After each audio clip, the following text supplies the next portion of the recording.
intervene. I have to wonder, is this a nightmare or is it a dream? Who am I kidding?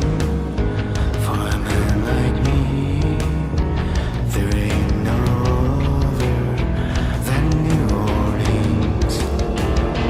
3 days counting, expect to shine. There's gonna be trouble, just my kind.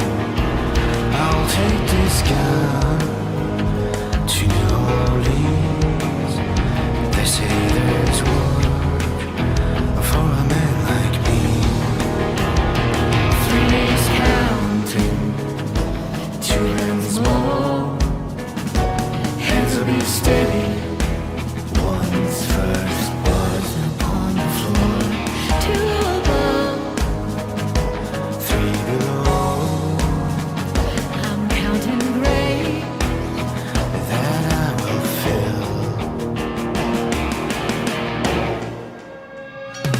2 above, 3 below.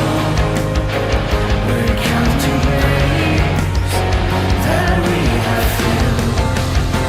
We're counting graves that we will fill, that we will fill with men like you.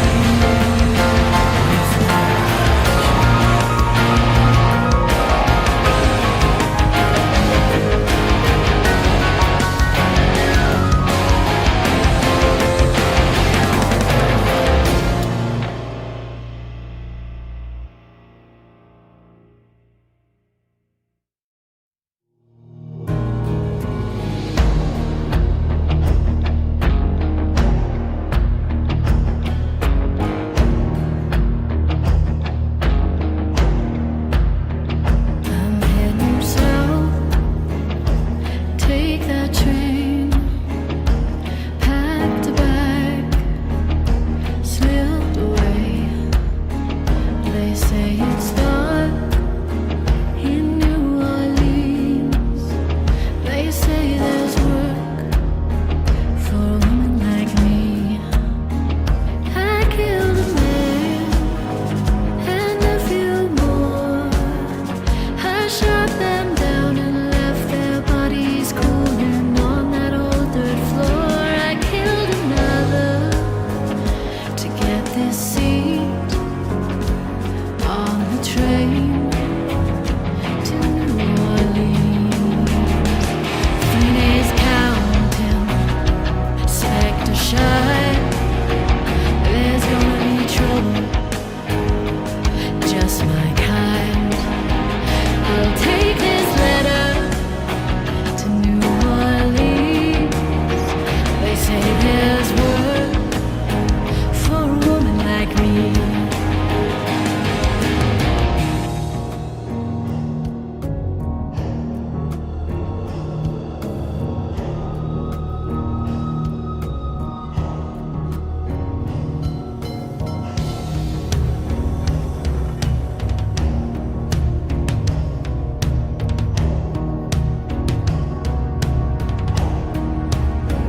I'm heading west, take that train, bound in blood, bound in name. The bounty's high in New Orleans. I hear there's work for a man like me. They say good men must intervene. I have to wonder, is this a nightmare or is it a dream? Who am I kidding?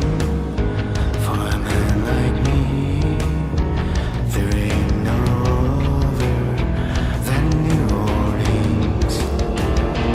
3 days counting, expect to shine. There's gonna be trouble, just my kind. I'll take this gun to New Orleans. They say there's work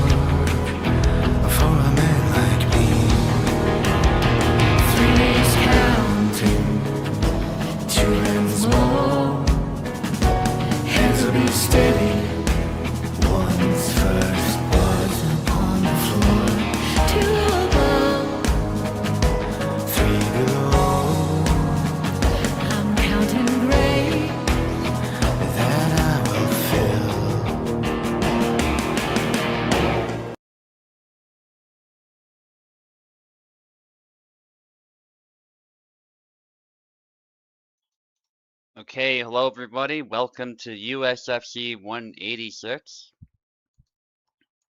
Getting that much closer to the USFC 200.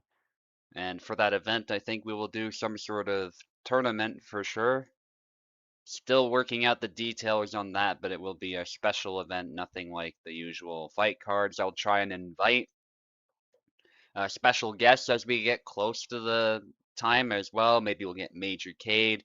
Russ Mitchell commentating for a bit would be legendary, although I don't know if that's possible. That's still pretty far in the future, so it's impossible to plan in advance, but we will try to get some guest commentators on and make it some sort of tournament. So it'll be a hell of a lot of fun. But first things first, we'll do Fixer against Pico. Sorry about that, Oak, but Plebeian is probably going to be a bit late, so as Pico also needs an early fight, we were going to do his fight first.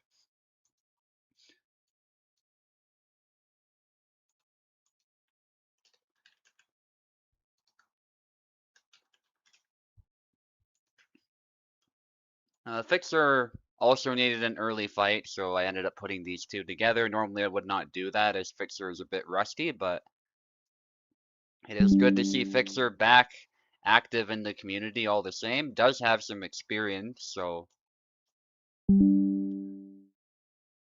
we will see what they can do.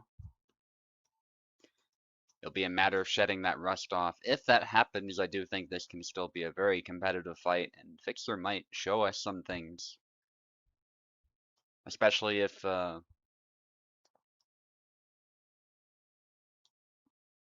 Pico goofs off a little bit as he sometimes does and switches characters randomly. But that is also a strength of Pico's play, the fact that he switches it up so much and uses a variety of characters. It can be his biggest weakness, but it can also actually be his biggest strength. So we will see what happens with that.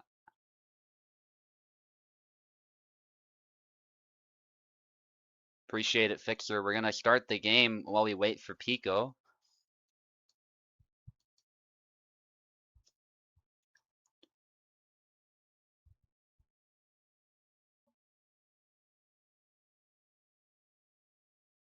As for what will happen after USFC 200, I still plan to continue hosting. I don't plan to put a stop to it there, but we'll see what happens when that milestone is reached. That's actually a pretty big milestone if you think about it. That's 200 weeks pretty much consecutively. Rarely has it ever been canceled. It's gone on for years at this point.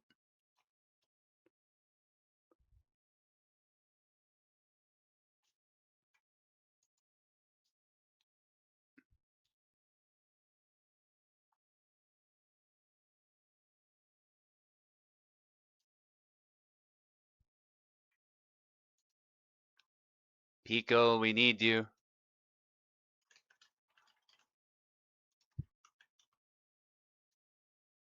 Yeah, sure, Bobo, you can absolutely come in the commentator cabin, which I am joining as we speak.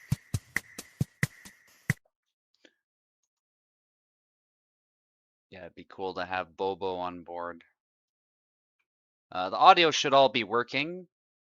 I'll just double check as he enters, as sometimes the settings reset.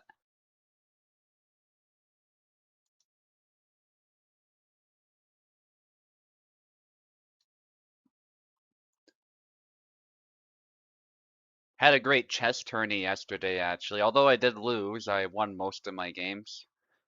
I ended up getting second place in favor of Piper. Piper is amazing at chess, so no surprise that he gave a lot of people trouble. I never actually ended up playing him, but shout out to Nug, who actually managed to capitalize on a mistake that I made and punish me, thus winning the game against me, which was what was important. If I had won that game, I would have won the whole thing. So it was pretty important. Yeah, it goes to show how tough of a game chess is. There was a Piper had one of his buddies on too. He used the fried liver, a very tricky, a very tricky opening if you don't know how to deal with it. But I memorized a line for it, so it was actually pretty straightforward to punish it. tournament, you're every bit as good at chess as you are at Hellish Quart. I At least appreciate it. against me. You really you put me on the back foot early, and I was in full panic mode. Yeah. Yeah, it was for me, from my perspective, it actually was pretty grindy, but I saw opportunities to take some pawns from you, and I was like, if I just trade down to Yeah, an endgame, I'm gonna win. So exactly. that's what I I did. realized that halfway through. I was like, oh god, my opening's collapsed. I'm gonna lose everything. I may as well go out on my shield. And then I realized as I was trading everything, uh, one way or another, this isn't gonna win well for me. I'm waiting on you to blunder so I can Yeah. make it even, let alone get ahead. But Yeah. then it turned out I blundered because I did a big misclick while trying to trade rooks, and then I Yeah. gave up a rook for free, and I thought, yeah, it's all over. It's over. Yeah. Yeah, at that point it's very tough, especially against an opponent who's been really tough to get any progress against like the whole time. Yeah, If you're down a felt like rook, I it's was fighting a brick resign wall. mode. Yeah. Yeah. I tell Well, people that's the thing. online though, don't resign in that situation because people make insane blunders sometimes, but I do Oh yeah, understand. I thought I played well. Apparently, in my match against I forget who it was, I made 4 blunders in a row, and he made 4 blunders in a row, and I only spotted one of his blunders. Apparently, I made like 4 terrible inaccuracies, and I was like, but these are good moves. And I hung my queen, didn't get spotted. I hung like a pawn, didn't get spotted, and then when the attack was in position, then I was able to make some moves. I see, yeah. Yeah, it's fun though. I have Yeah. great love for chess. Plebeian. Uh, who trained me at this game, requested that I train him at chess, apparently. So that's quite fun. Nice. Yeah.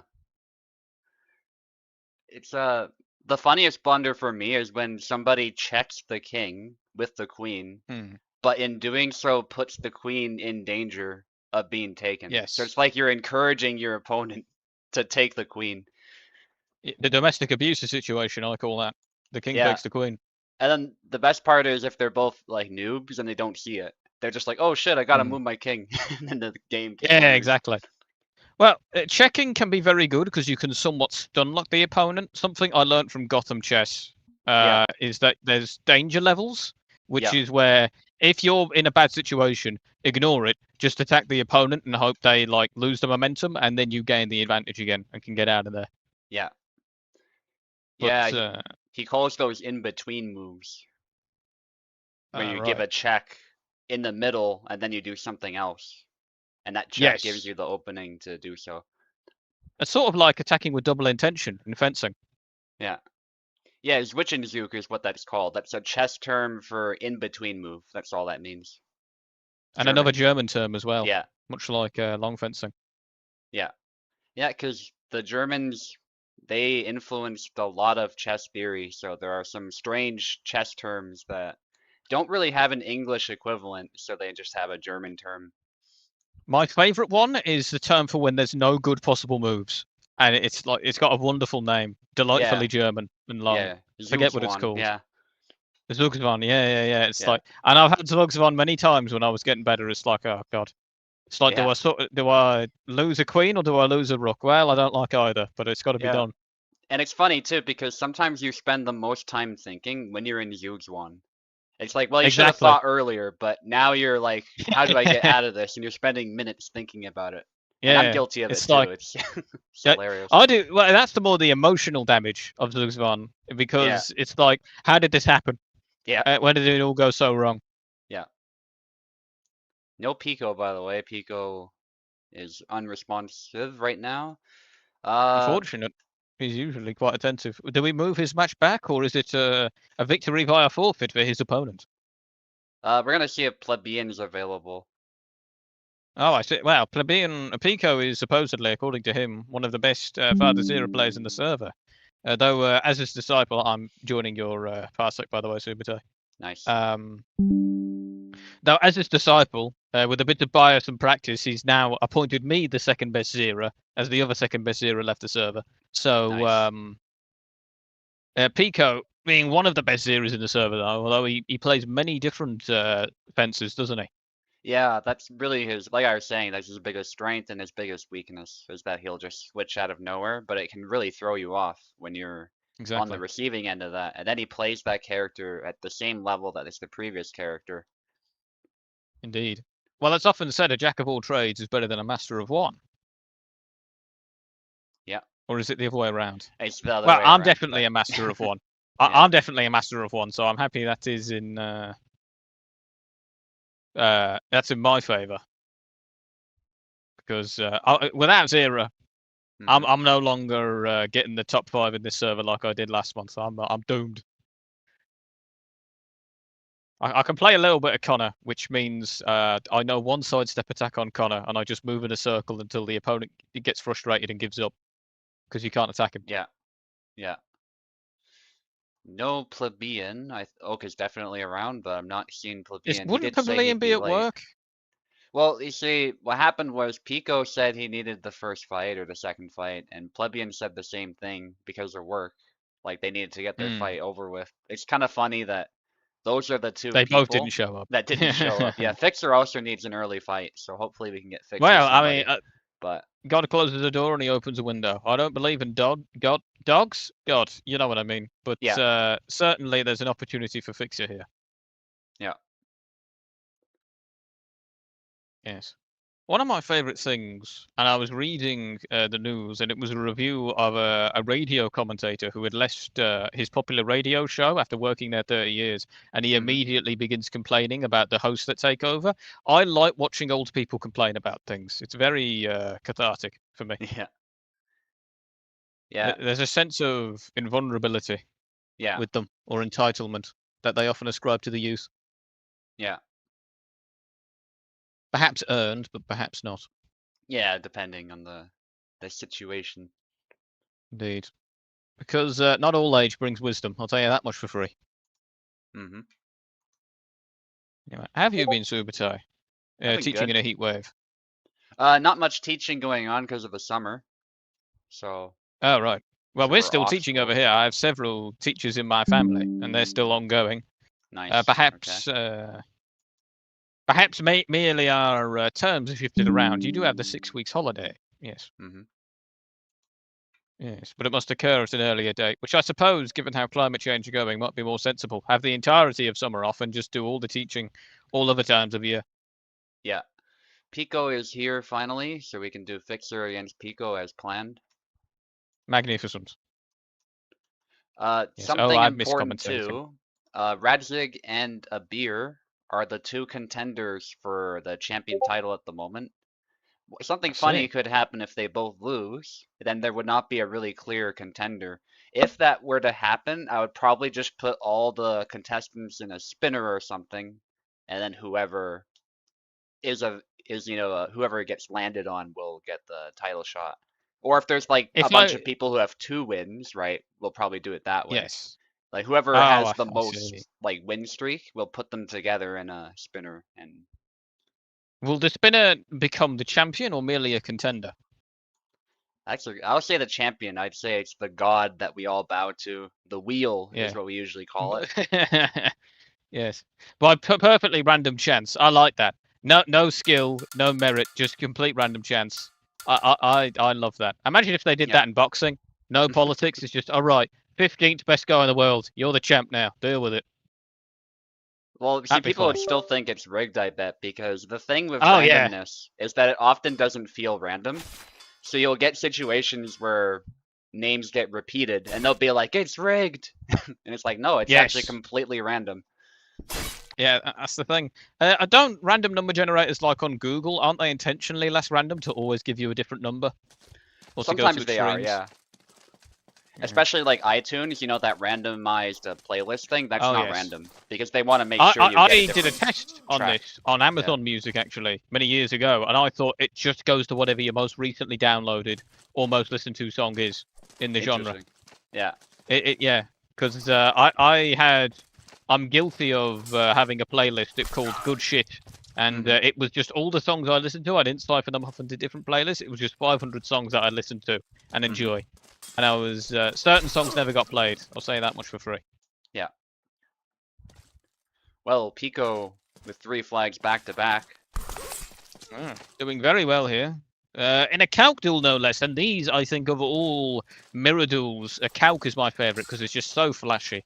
And you see a weak character be showed off to such excellency. Yeah, he's a very stylish character, but Pico showing his experience, I would say. Fixer, again, he's been with us for quite a while, but he took a bit of a hiatus, so obviously a bit rusty against Pico, who's just going bananas with these Oof. attacks, claiming space away from Fixer and catching him in between. Yeah, that beautiful stabs and fighting for the center. What I like about these experienced Couchdown players is that if you're inexperienced with Couchdown like me, then often you don't cancel his sweeps in times and he overswings like an inexperienced fencer. But as we see here, they're cancelling these strikes into stabs beautifully. Yeah, even doubling up Y cuts and canceling them. There's a lot, and it's hard to keep track of if you're the defender. Pico immediately taking initiative from the opponent. That chop actually Lovely lands. snap cut there. Yeah. Is that a chop or a snap cut? And another retreating cut. I would say it's more of a chop because I think he uses more of his arm for that one. Yes, that's fair I'd enough. say the elbow. Oh, It's but like an punished. elbow cut. Out of measure and punished with a nice reward. Some steel down his throat. He won't like that. It can be hard to tell sometimes though, because elbow cuts are like something between a wrist cut and a shoulder cut. So they can appear as though they're snappy, and they are, but they're not really a snap cut the way people think of them, the wrist cut. I once, what I like doing, and I'm quite loath to admit this, but I pretend to be Couchstein sometimes when I can't go to bed, and I just swing my arms around like I'm Couchstein, because he's so flashy and cool. And I once did that elbow cut, and I hit my hand really hard into a wardrobe, and almost broke my thumb, and it ate for 2 days. It's okay, but you know, just be safe when practicing, kids, even if you're using an imaginary sword. Yeah. I imagine we've all done that at some point. I do that in VR sometimes too. I do have an old VR set, and I remember I used to punch the wall all the time. Get bloody knuckles. Well, it's better to punch the wall. At least it's more dispersed force that way. But yes, that does sound very painful. And the controllers are actually pretty durable. Certainly the Oculus ones are. Like you see tons of marks on them, but they still work just fine. So. They don't build them like they used to. No. Well, yeah, that reminds me, the Facebook ones, they're not Oculus, are they? They're the Meta ones, I think they're called. They are Oculus because Oculus was bought by Facebook. Yes, so it was the John Carmack company. Yeah. And it's really funny because after they bought out by Facebook, they hid secret messages into some of their glasses where they said Big Brother's watching and we always know, and things like that. Ominous messages was snuck in on the factory line. And I find that very funny. I like to think that's a little John Carmack secret hidden there. Yeah. A bit of a pause there. Hopefully everything's good. Yes. And on the topic of John Carmack, I like to think, even though he definitely agreed to the buyout and was happy of it, because I like him because he developed Doom and have a parasocial relationship and admiration for him, I like to think he's like a princess in the tower that's been kidnapped by Mark Zuckerberg. And that's why he's having to develop for Facebook. Double. Actually, as we speak, by the way, Fixer is starting to make a comeback. So yes, quite remarkably so after quite a telling start there. That second stab missing, but that certainly would have finished off his opponent. Wow. Oh, but the stab right through, punishing that little sidestep there. You could say that blade beat was a bit of his witch and zoo, and then he stabbed. That's the cool thing about fencing and chess. They actually have more similarities than people think. Well, the Europeans thought that chess was a good training game for the tactics of war, and they're not entirely wrong, especially medieval combat. Yeah, like you don't really want to trade down your opponent in war if you can avoid it the way you often do in chess, but there definitely are some similarities between the two. Yes. The mindset, certainly, even if the way you actually go about it is completely different. Yeah, strategic thinking. But I do agree. You wouldn't want, especially with drone warfare in modern times, you wouldn't want someone with the mind of a chess player being in charge of the military. Yeah. And some keen footsies here, a bit of positioning and posturing between both opponents. Both having some telling wounds and being quite exhausted. And but expending all of his similar. Yeah. Picola takes the advantage. Yes. Taunting his opponent into submission there. Very well played. Yeah, it was close though. Pico was starting to lose that round as Fixer was making a comeback, but unfortunately for Fixer, I think he took a hit earlier, and so and Calc is known for gassing out, so when he takes hits like that, it's not a good time. Yes. as well as being the king of doubles, I'm surprised we didn't see more doubles there in the duel, because Kauk is often known for trading with his high damage range but low health. He's something of a glass cannon, isn't he? Sometimes, yeah. And the fact that he Cola does here big switching to moves Yendra. too. Yes, somewhat like Zera. I often describe Yendrek as a less extreme Zera. He overswings, he's slow, he's a bit of a glass cannon, and he has lots of damage. Oh, and there's the head bug again. Yeah, Which it has not been fixed yet. Kubold hasn't updated the game since we last saw that. Maybe it's intentional. He ate one too many pierogies, and he's trying not to throw up his breakfast. Very impressive work by Picola there. This matchup comes down to whether Yendrick can create chaos or not, or if Calc can bring order to that chaos. If he can do that, then Calc can definitely win this, but it's up to Calc to be very active. You do not want to play the sniping game against Yendrick, because otherwise your guard will be blown through. And let's not forget the range game. Yendrick has an obvious advantage in both range and power there, which you do not want if you're fencing. You have to be aggressive with Yendrick in my experience. You got to use the fact that he lacks a guard to your advantage. Yeah. And it just makes me think, Russ Mitchell said that if he was going to be any fencer or any fencer's weapon in this game, he'd want to be the Fakosh, did he not? Yendrick's weapon. Yeah, certainly against Sabres. In real life, the Fakosh, believe it or not, has the advantage, he said. Especially if the Fakosh user understands how to manage distance and plays that distance game perfectly. Yes. And he actually demonstrated in some of his videos too, like how quickly you can flow with the axe and how easily you can dominate space with it. It just makes it really rough for the Saber to get in. And we see there, not a Saber by any means, but the straight sword struggling to get in. It's a straight sword, right? Yeah, you could say straight sword. Broadsword is what a lot of people would call it as well, or basket hilted sword, you know, whatever you want. Well, Stiavana, if you're Italian, I think it's Stiavana would be the technical term, but right. But it will fit. Yeah. Elbow cut there, as we saw before. And once again, we see Picola here taking an early lead, feinting out his opponent constantly, but that leg sweep there, out of measure, exposing the head. Yeah, leg sweeps are very audacious to do, in my opinion. Yeah, you have to set them up first. If you attack with them naked, you're just inviting a hit to the head. Nice stab to the head again. Same move. I mean, on that animation there, it looked like Calc just tanked a blow to the ribs, but, you know, perhaps my eyes are playing tricks on me. Nice exchange there. Going for a wrist snipe there. Yeah. Trying to hook the blade there, but Pico is just not getting it. Although it would have been awesome if he managed it there. That is something Calc has to watch out for as well. The fact that his blade is long actually means that it's easier to hook it if you're not careful. Yeah, control the opponent. The thing is, what's interesting is that Yendrick, due to the inherent strength of his weapon, had to be nerfed simply due to the balance of the game. Like, the circling of the blade with the active parrying is something that Russ Mitchell advises you do all the time when trying to deflect sabers, but it's not something you can really do in Hellish Quart. Yeah. Exhaustion certainly not deliberately consistently, But as he said, if Yendrick had everything he could possibly do realistically in the game would kind of be busted. And the same goes for a lot of the other characters, like the rapiers, the longswords, some of the sabers even. If they could do literally everything in their tool set in real life that they can apply to this game, it would just wreck the balancing beyond belief.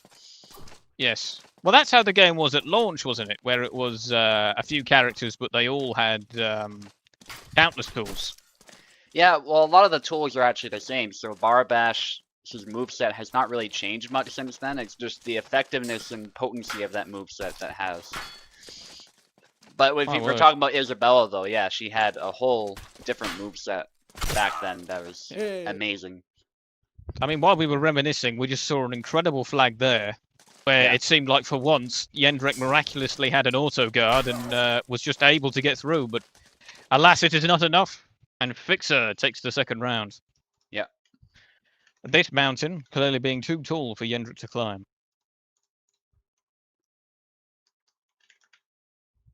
Right.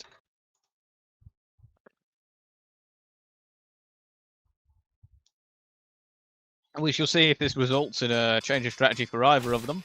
Yendrick, of course, generally being the lowest rated character in the game, and indeed it does.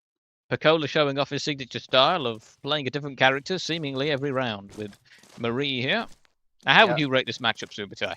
I would tend to give Marie the advantage just because the point is a lot more nimble than Calc's, and she can fight from longer range and attack his openings really easily. And meanwhile, Calc does have better cuts, but the cuts are very wide, so you have to use them at just the right time, and if you don't, you're just presenting openings for your opponent. Yes. Very cumbersome is how I would describe them. Yeah. There's definitely a way forward, especially if you fight from long guard with Calc, but it's just objectively that rapier is a lot more nimble than your weapon. Absolutely. I mean, as we see there, I mean, the Calc was able to punish Marie right at the start of the round, but he's just been unable to capitalize on it whatsoever. Ooh. And another cut there, and he just No. barely gets the job done, but it was clearly a long time coming. Yeah, good grit there by Fixer, immediately punishing the fact that the triangle didn't quite hit properly. It was more of a graze. I think if it was a full-on hit with the point, that would have been Pico's, but he was too close. Indeed.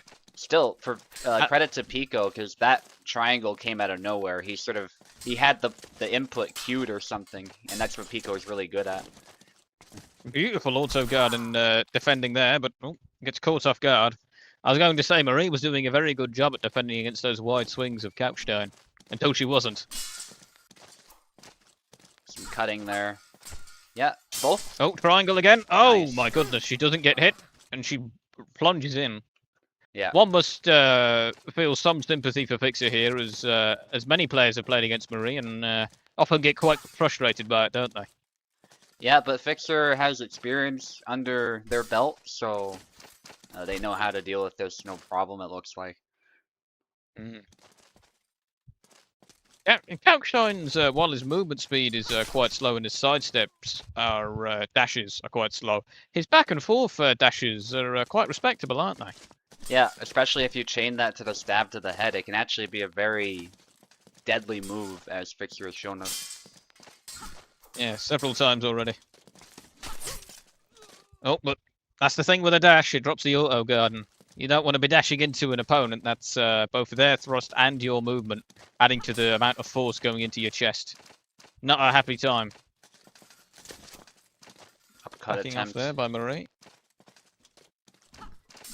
Very equal here between Piccola and Fixer, Yeah, as it has been in every match. yeah, you wouldn't know that Marie has an advantage necessarily, although I say that as Pico does a beautiful incortada. That's an incortada. Oh, fair enough. Is an incortada just an attack you step into? What's going on there? It's a thrust done at an angle where you cover yourself and move to the outside. I see. Like that, yeah. Kauka's one of those. Pico but just it's more tried to of a... demonstrate it there, yeah. Oh, I see. Wow. Don't let our commentary put you off, as the commentator's curse is often the undoing of many a champion. Ooh, yeah, you gotta be careful cut there. whiffing those cuts. Nice attempt at a blade beat, though. Blade beats can be very effective. I'm speaking as a Zero player, of course, who has quite the decent matchup into Marie, even after the buffs. Due to the ease of range stabs and blade beats, you're quite well equipped to take her on, as a Zero player at least. Fortunately, the same luxuries do not go to Calc, who's... Nice. Oh, I don't think his auto guard is good enough to passively deflect the stabs. Not reliably, no. With a lot of cases, you have to long guard. And that's something people make a mistake as well, is they think they're long guarding a thrust sometimes, but what they're actually doing is they're long guarding and then throwing an attack as the thrust is coming in. So something worth keeping in mind is you actually lose the long guard properties the moment you launch an attack. So if your blade is in the way, you'll still block it, no problem. But if it's not, then it'll slip in and hit you. I've had that happen to me plenty of times, where I often find I get so frustrated by Marie and their defensive playstyle sometimes that I end up just launching stabs over and over, hoping for doubles and that they connect, because one of Marie's weaknesses is that she's something of a glass cannon herself. She's very low health. Yeah. And a nice chop there. That's a good way to beat the rapier as well. That's something Cal can do, is try to blast through her guard if he gets close enough, especially after dealing with an initial stab. He opened himself up there, but was able to recover. Yeah. Circling of the blade there, not quite getting anything done. Left foot forward again. We'll see if we'll go for that attack. No. Very wisely switching between the foot forwards here. The fixer is, I presume he's trying to keep the opponent guessing, but well, they guessed right in that situation. Yeah. And it's down to the I wire. think Credit as to good as left Fixer. foot forward is, I would say that it leaves him quite vulnerable to stabs because the auto guard on left foot forward is just so weak. Yeah, the As good value as it with it is. is the attacks you can throw, so you got to set them up. Like the chop is Yes. where left foot is from left foot forward. So Yes, if you it gets hang more out there range and too power. long, you're right though. It's not something you want to hang out in forever. Especially because I That think for reminds- Pico, it gets pretty obvious what you're trying to do if you sort of sit there with left foot forward long guard. Like odds are The you're whole time. probably looking to throw the chop. So Indeed. Well, that's what I tried to do once in an Olympic tourney with Kalkstein, and I don't think I won a single flag because I thought, well, it works against the bots. Surely it'll work here. It did not work there. yeah, I mean it has a reputation for being a good move, and rightly so. But if the opponent knows about it, it's not that hard to stop. Well, the opponents are saying GG, but it's not over, is it? Come on, get back in the round, everyone. I We've thought it was still best got. of 5. Yeah, it's a best of 5. It's not first to 2. You lazy yobs. Get in there, Fixer. What are you doing? Fixer, I'll have you, Fixer. Get back in there, you lazy so-and-so. We've got a tournament to run. All right, back to Kalkstein. We'll see if the Fixer can make a comeback here in their comfort zone, as Spakola is perhaps throwing them a bone. Despite winning the last match, they changed once again. Ooh, nice cut there. The first flag there going to Spakola. In Cortada. Oh, attempt. but Nice. yeah. I call that that combo's called the con man, but I like to call it the window clear because you go up and down. Chop. Ooh, elbow cut there, right to the chest. He'll have some trouble breathing. Yeah, it'll certainly. Oh, and then that stab to the face that definitely caused some cranial trauma there. He'll have some trouble Resulting in thinking too. Yeah. Oh, and another just very swift elbow chop there, making excellent use of it, and it's going right through the guard. One of the things I like about Kalkstein wearing white is that the decals on him, I think, look the best in the game. Like when he gets hit twice in the chest, it's like an X marks the spot, and it's very satisfying to kill him. Yeah. I know I sound like a psychopath, but you know what I mean. Yeah, yeah. We all like to see gore from time to time, I think, if we like this game. You do. Yes. Like, I'm always shocked, though, by the Tavanaski when you chop his head in twain and he just goes limp. Or, Yeah, turgid that's and then gnarly. That's like half sword levels of gore. Yeah. By the way, I played a bit of half sword, and oh my goodness, the enemies in this game, coming from Hellish Quart, they do not give up at all. Like, you Yeah. could chop their arm off, and it's like, right, I'm Rocky Balboa, I'll just switch to the other hand. They Yeah. don't surrender. If you want them to surrender right away, the best way to do it is to knock them over and then place your blade on their neck. Then they're pretty much guaranteed to Yes. give up. There's psychology with that. And one of the things as well, if you're unarmed, if you like hold your chest up, not chest, if you hold your fists up and like ready to launch a hook, that Yeah. makes them surrender as well, like you're about to take their lunch money. I love aspects about that. About Yeah. half sword. And Yeah, but it does that game was vary just the updated. degree to which they'll give up or not. It's really nice. yes, I often spot that there's psychological differences between the various bots you fight. They're not always the same. Sometimes they're more aggressive or passive. It's like a slider. Yeah, and I think it's based on tier as well. Like the 9th tier fighters are more skilled and more likely to get aggressive, whereas you've got the beggars who are not terribly good at Yeah. fighting in general. But when you're in the There beggar are- tier yourself, you don't really notice that because your Willy is also kind of weak and not as strong as you could be. So But though, thankfully, they fixed that. I remember the absolute terror of playing on a potato laptop at launch. yeah, And exhaustion there, allowing Fixer an Nice. opportunity. Very nice, and he's made an excellent comeback here. yeah. Only but 2 more flags to just stay in the game. But Absolutely. anyway, back to half sword. Oh, nice. Good comeback. Very good comeback there. That was a very swift. Yeah, let's focus on this retreating. because this is a big moment for Fixer right here, and there it is. And Fixer gets it done. Very well done. And interestingly enough, everyone that's on the right side has won every single one of their rounds. So perhaps that's the blessing, the right side blessing. Sometimes that happens.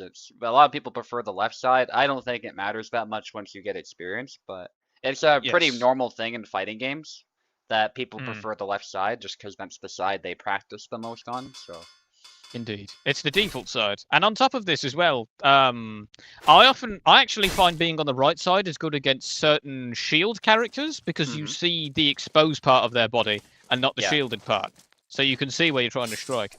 But on the inverse of this, and a change of strategy here from Picola, who goes up the tier list to Yan quite wisely. Yeah. And he did a nice trying to feint close there out this too, set. which overwhelmed the guard. There's a punch. Wow. Okay. Followed up a much stronger strike to the head afterwards. Yeah, Pico is going bananas with Yon. Yon has a great variety of moves to pull from, so no surprise somebody who's a wizard with cancels like Pico can go nuts. And now he's tired, but he That's does the thing with a recover. tired opponent. You never quite know when it's safe to go in because they can recover at any instant. Yeah, but Fixer's doing the right thing, battering the guard down to get the stamina back down, but not quite able to close it. Pico able to... Wow, okay. Just barely get out of the way there. For a moment, I was wondering if he was just stringing him along. But Yeah. Yeah, when Yon dashes back, sometimes his blade goes up, so he was able to just put it in the way at just the right time to make it annoying for Fixer to finish it, which is funny. Yes. Ooh. Oh, and a beautiful combo there. The left foot forward into right foot forward stab. Beautiful work. That little combo. He's so fancy, Kalkstein. I just love watching him. You very rarely see him represented as well. Oh, Ooh, with a good command there. Pico cancelled And at the wrong exhaustion time, I taking would hold. say. Well, but Fixer can't... You gotta be careful not to exhaust yourself dashing in as well, but eventually he does But he get gets it. there. Yeah. He walked away with some tetanus from a cut, but he gets there. Sidestep there. Nice block actively with the retreat X by Pico, too. Yes, both players fighting wonderfully. The rounds being equal, they really do tell the whole story of how close this is. Yeah. Nice combo there. Ooh, the con man. Calc does have a slight reach advantage because his blade is straight and a bit longer, so good usage of that by Fixer to maintain pressure. And that stab to the And a face, beautiful Pico has dash to in be there. ready for it to stop Yeah, it. and Fixer, surprisingly, from being behind and set to lose, he's sort of screaming ahead with the lead. Yeah, that Not was a that good Pico's avoidance taking it stab. lying down. Yeah. Yeah. But he keeps on faking out that sidestep there, but it's not Oh. working out for him. Yeah, Pico didn't commit enough there, and that snap cut is punishable by a cut upwards to the hand, so very nice by Fixer. You Nice could say play, it's a Pico. crime punishable by death. Indeed. Nice combo again by Pico. Yeah. Elegance versus raw speed. We'll see who comes out on top. Ooh. Good blade beat there. Yeah, Fixer almost got that hand snipe again. Pico Ooh, not the able to sidestep. finish it this time, but nice try. And a blow to the back of the ribs is sure to be painful. Gotta be careful with long he's not guard giving up. sometimes, because that can make your hand a target against somebody like Calc. But it does allow Pico to do stuff like this, the wraparound, and we're down to the last flag. What more can you Indeed. ask for? For all the marbles. Fixer really wants that kill. Absolutely. Both players are desperate here. Neither Yep. one giving an inch. Oh, nice try by boy. Pico, but it's an exchange instead of a hit. I thought for certain that was going to result in one of their deaths. Oh, and the back and the Y. snap cut. Yeah. Very Nicely well done by played. Pico finally coming out on top. But that is not to put Fixer down. He or she played beautifully well. I don't think I've seen them play before, but they played very well. And Picola is one of the best players in the server, and well played to both. Yeah. Picola takes the bout, 3-2. How long has the Fixer been in the server? Quite a while, I imagine. I don't think I've seen them Yeah, I before. think like 2 years or something like that. It's been Yeah, quite a right, bit, yeah. so. That's the thing. I keep saying, "Oh, this is a good first appearance from a fighter," and then it's like, "Oh no, they've been in here for 2 years. You've just not been looking." It's like, "Oh yeah, fair enough." That happened with someone who joined like 6 months ago, and they say every single time I fight, you say it's the first time I'm fighting, and a beer joked I had dementia, as he enjoys joking about and being a clown. Anyway, I'm getting a drink. I'll be right back. Okay.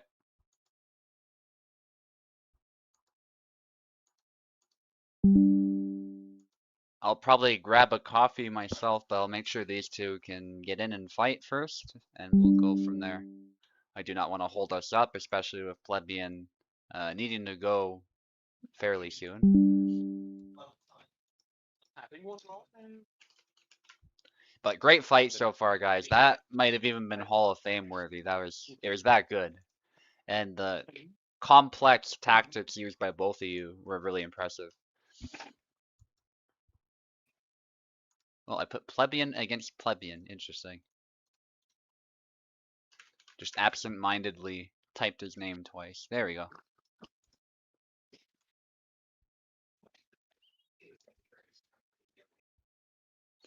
Yeah, so we're probably going to say Yazuk duel, believe it or not, as plebeian at least was talking about playing Yazuk, but it's possible he'll switch to Zera at some point as well. Yes. Oak, of course. Is it Oak playing on the left? Plebeian on the left, Oak on the right.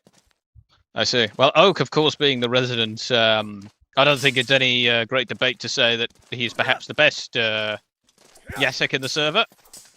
Yeah. But there's one for plebeian. That doesn't All stop right. plebeian. I'll be right back. I'll leave the commentary to you for now. Thank you very much. Well, I've just got a new refreshment of a Vimto drink, and I'm ready to commentate once again. Keeping my throat slaked in such contemptuous and hot weather is essential. Here we see no shortage of exchanges with the Yasek, who has an excellent auto guard and snappy and quick attacks. And we see Oak take a lead after taking a dolorous blow to the chest. Double there, as to be expected. They both are the same character after all. And now plebeian appears to be taking a far more defensive posture, attempting to counter hit, but his sidestep being punished by a simple neutral strike. 2-cut, I believe.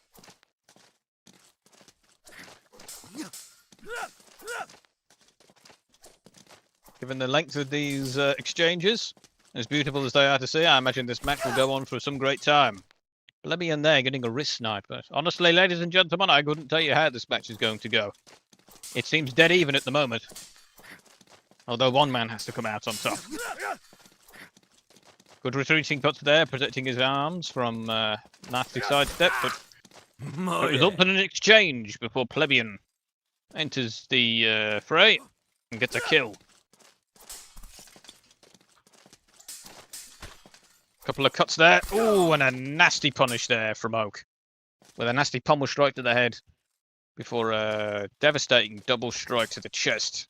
Lays his opponent flat.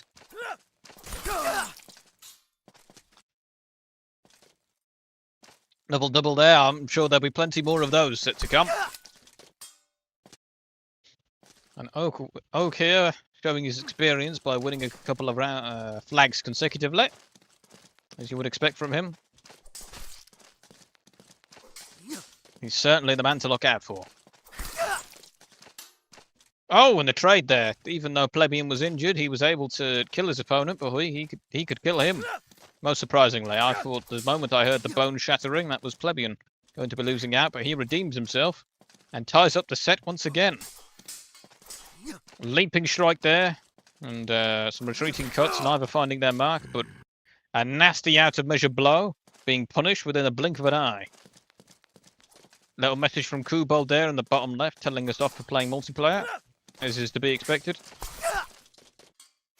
Ooh, and some beautiful weaving around there and footwork from Oak.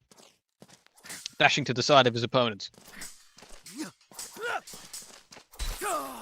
Ooh.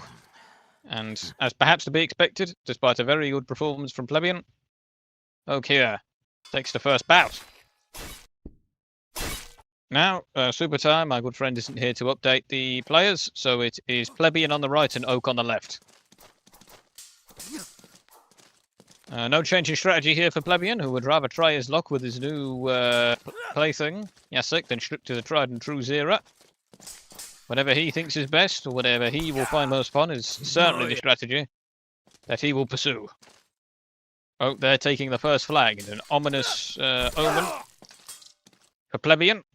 A double there, as is to be expected. It seems that while Oak is attempting to be fighting for the centre, his opponent, now adapted to his play style, is weaving around him with countless sidesteps. We shall have to see if this plebeian is able to adapt himself. I'm sure she blows there. Oh, almost a double. They both score a strike there.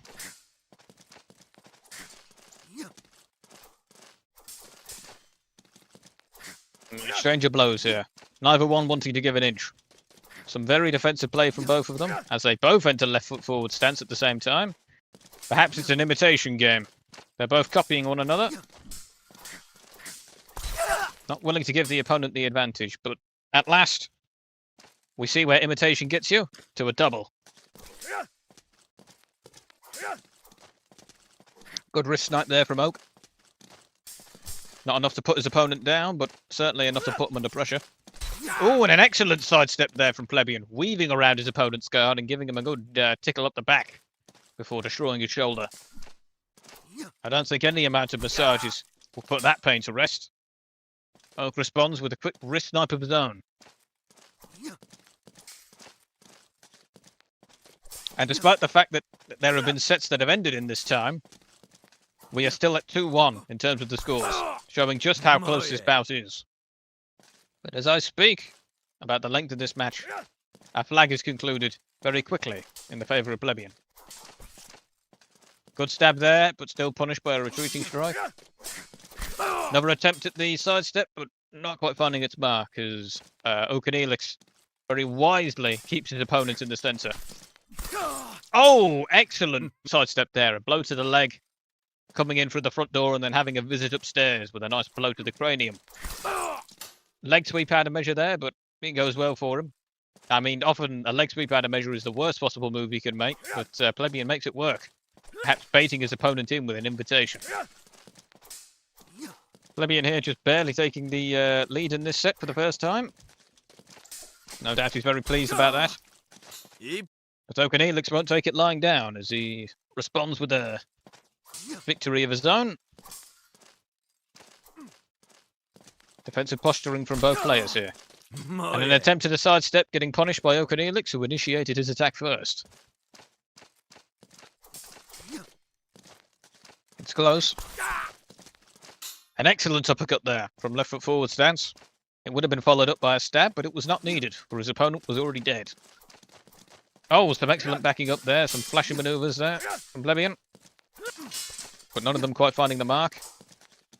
One has to wonder about the stamina after so many flashy attacks. That's not of concern. Okanelix fighting for the centre here and taking all the space. And using that greatly to his advantage, as his opponent runs out of room to back up into and becomes exposed. Excellent punish there from Plebeian.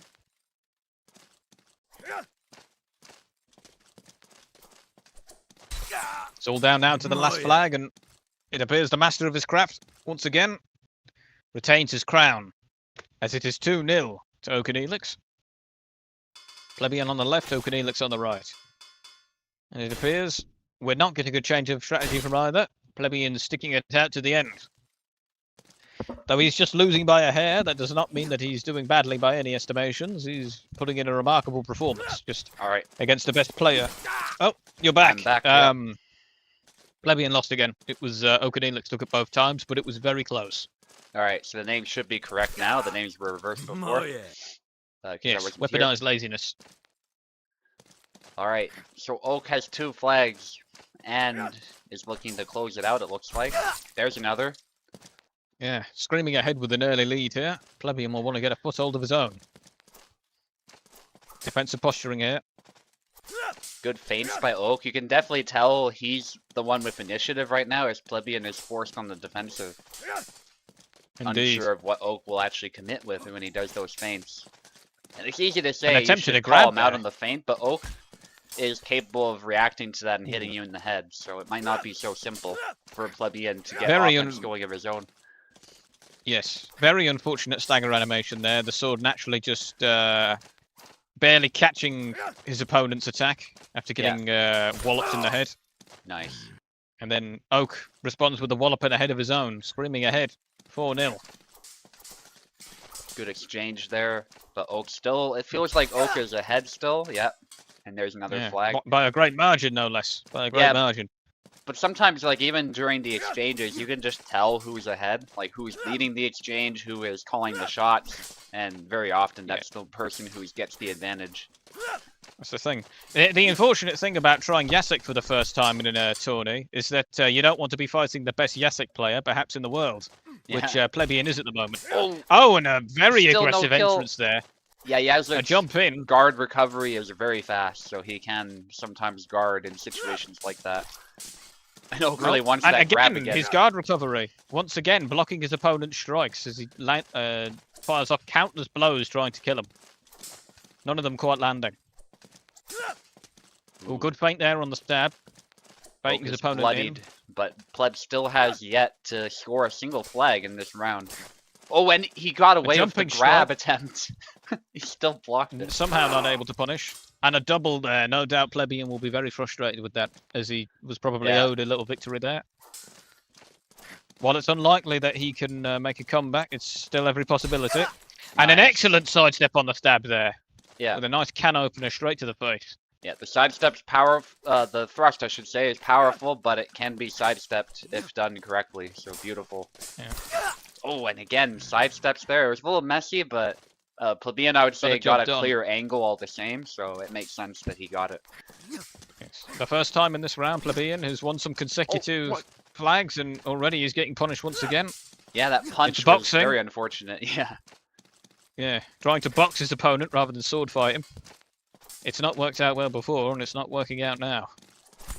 Oh, and he whiffed Oh, that dear. one. Nice try, though.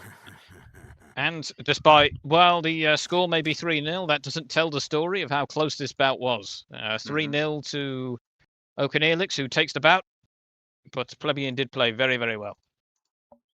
Okay, Nug. And with that, we are on to our next match. Yeah, Nug against Dauntless at this point. Not Nugget, Nug. For some reason, it pinged Nugget almost. And then Dauntless.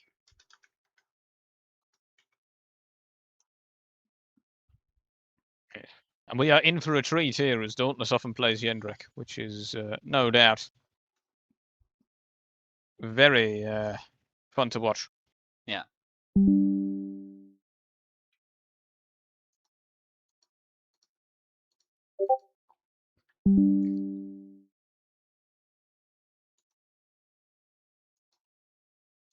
Been listening to a bit of David Bowie lately, and Mhm. having a great time with it. He's a wonderful Nice. musician. It said he passed in his 50s, though he was rather giving up the ghost in the end. Yeah. Word on a Wing is the song I was listening to. Stations to Stations is the album. And I have to say, despite the fact that he was so high on cocaine that he doesn't remember making it, it's easily his best album out of a lineage of incredible albums. Mm-hmm. Yeah, I've listened to him a bit. Definitely a great musician. He's one of my favorites, personally. He was the first musician I got really into, I will say.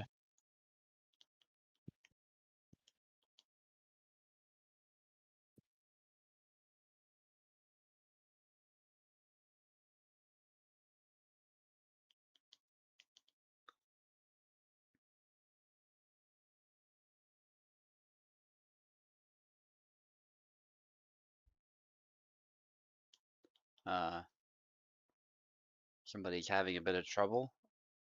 Dauntless Yes. on the right. And Nug on the left. The king of Indonesia, because he's also the only player from Indonesia, I think, in this server. And Dauntless. I'm not sure what is the nationality of Dauntless. Do you have any idea, Subutai?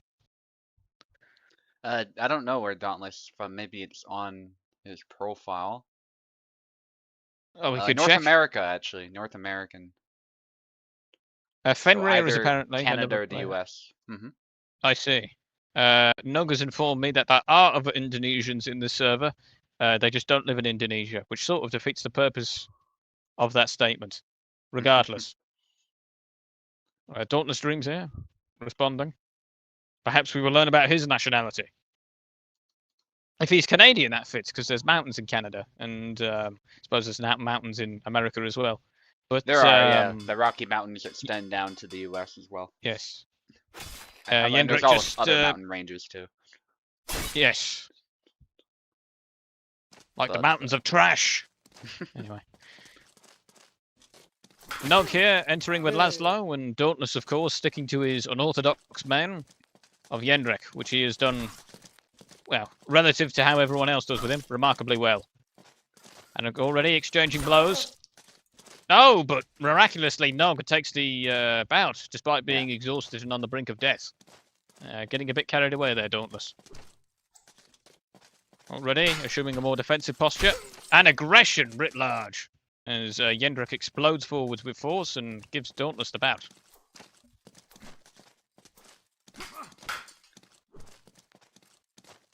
Often Laszlo actually does pretty well in this matchup because of how quickly he can close the distance and bring the pressure, but Jendrik that can keep range against him can still do some work. And he actually, Jendrik and Laszlo have pretty close to the same foot speed, believe it or not. They So do. Jendrik does And have a Laszlo's surprising entire ability strength. to get out of danger. I see. Laszlo's entire strength is his agility, is it not? As he often has to actively dodge out of the way of his opponent rather than blocking with his It's about playing the in and out game, exactly. But if he can't use that tool of mobility against Jendrik, he's doomed. Yeah. He'll need to be quick on his feet. Nice chop there. The thing is, the lack of damage against Jendrik of all characters isn't the end of the world for Laszlo, even though he is dying over and over here. Because if he can just pick apart of his opponent repeatedly, then really damage doesn't matter if he can keep him stunned. Yeah, definitely. Problem is Jendrik can stun lock you too, especially if he gets the elbow, that dreaded elbow strike in and then follows it up. So well, we see there. Nasty blow to the back of the jaw. I would not want that to happen to me. Dauntless is doing a better job of controlling the range, so Laszlo is not getting many opportunities to land said hits. Even that stab didn't kill, which is a shame. And that's the thing with Jendrik. People write him off, but his health is actually somewhat average to above average, I would say, especially compared to Laszlo, something of a glass cannon. Alright, let's see if Nug will change something. I thought Laszlo was a good pick, but Dauntless is just playing Jendrik really well, and a character that might be theoretically a good pick can still struggle in that type of a situation. Jendrik, it's like he's put all of his points in the offense, so... Which is funny, because Laszlo, in a way, is kind of like that as well, but he doesn't blast through your guard like Jendrik does. So I describe Laszlo and Jendrik as roommates in the apartment that is low tier. It's a basement apartment and it has no windows. Anyway, clumsy metaphors aside, we come on to the second match here. A change of strategy from Nog, who sticks to his tried and true main of Kalkstein. Ooh, good exchange. Kalkstein, of course, I think is, despite his low speed, a remarkably good choice against Jendrik due to his high damage, being able to often put him down in a single blow. Yeah, I've certainly made it work well. You just have to be really active with Kalk. You don't want to get complacent and let Jendrik try to snipe you out because your guard will not survive forever against that onslaught. Exactly. You got to use that long blade to your advantage. And you can't tank his blows. I think Jendrik consistently has some of the highest damage attacks in the game. I would say so, yeah. Certainly when the axe hits properly and doesn't graze, which it usually, if you're in the right distance, it usually will not graze, so... Well, as we see there, he launches himself towards that stab, perfect spacing, and slices his opponent's head in two. Nice. Just goes right in, a little bit too close for the stab, I would say. He didn't get the full damage out of it, especially because he ate a hit as he was landing his own. Oh, when the shaft was in the way. To follow up. Yeah. But he can't just let him be, he's got to follow it up. Yeah, downward cut probably would have worked better. Sometimes it's about learning the follow-ups, depending on what matchup you're in or what character you're using. Yes. Dauntless here, screaming ahead with the lead, attempting to go in with a grab, but failing. Yeah, I think that was a push, but actually, already, but yeah, it did fail, and there's a hit. His opponent is exhausted.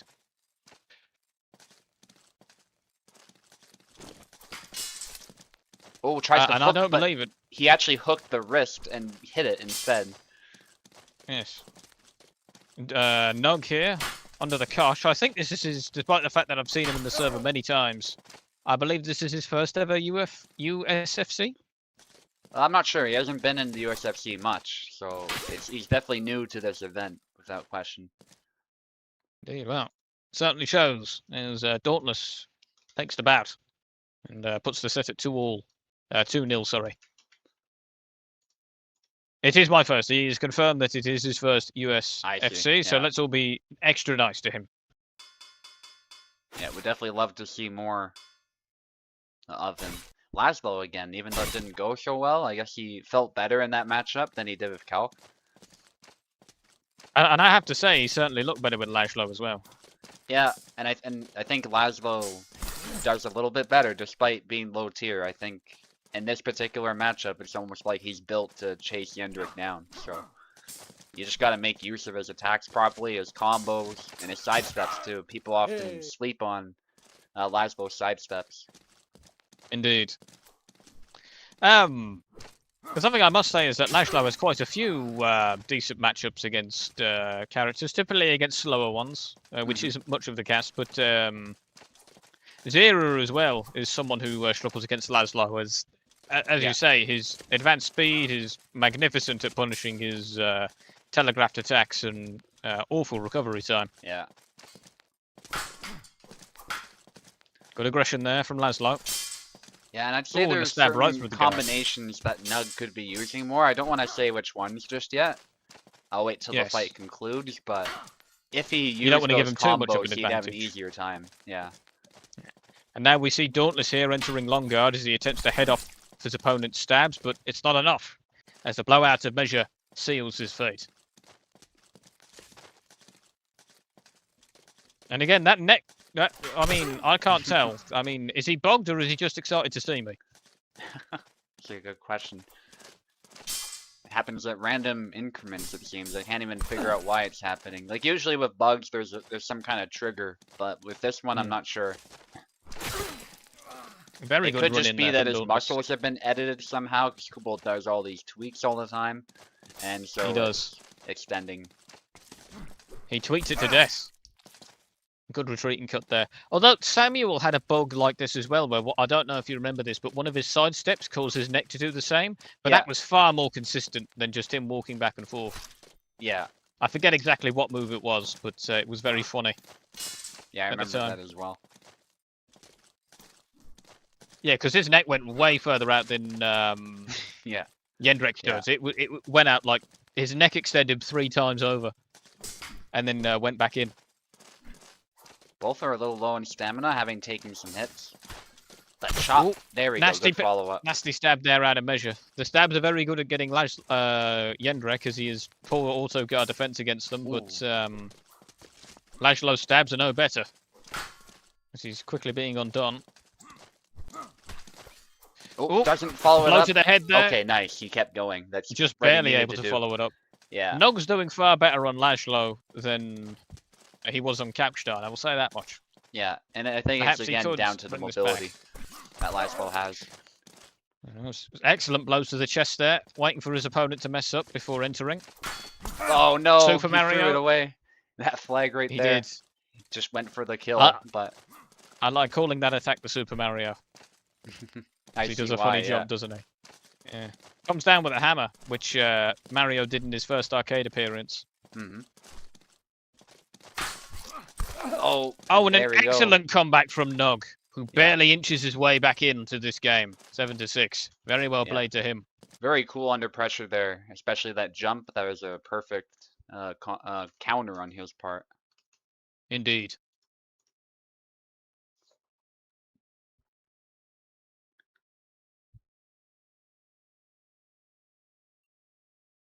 Let's see. Probably gonna stick with Laszlo. Yeah.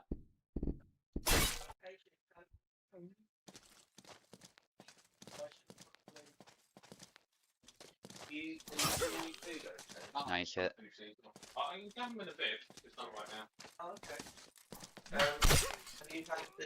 We might be able to get you a fight luck, but we're probably gonna put you at the back of the queue.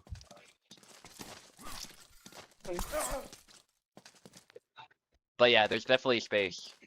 It's just that some fights have to be done first. Yes. Apologies for my absence. I'm sure I was noticed. I was just getting a snack to watch this wonderful entertainment before me. I feel like a Roman emperor eating chocolate and watching 2 men fight to the death. Roman emperors probably did that at some point.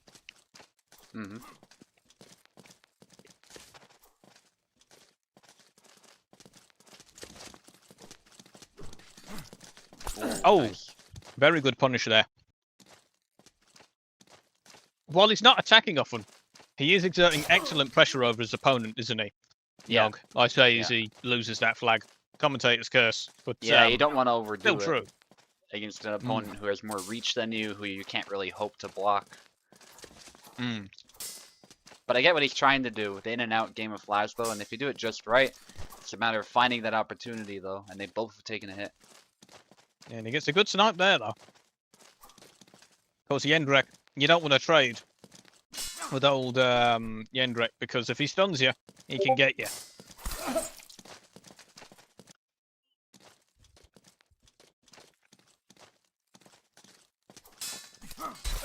Oh, nice. Oh my.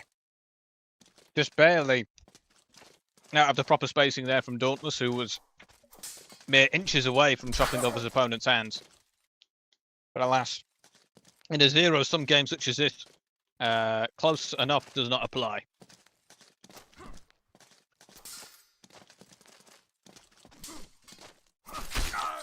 Hey. Oh dear.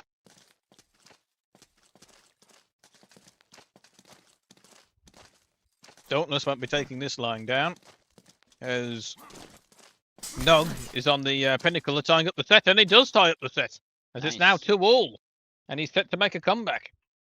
In contention to win this, from the pits of despair to nearly winning.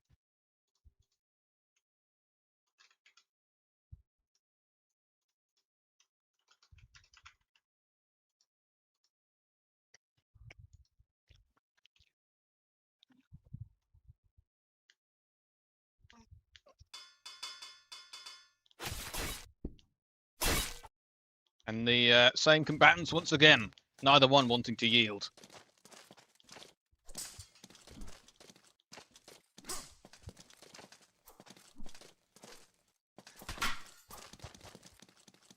Blow to the head there, but a graze. And even though it would no doubt hurt in real life, Jendrek's, his neck went all funny then. Jendrek's dull thwacks, while they do drain quite a lot of stamina, they don't deal any damage, do they? Yeah, they just do damage to stamina if it's not an axe head hit. Mm.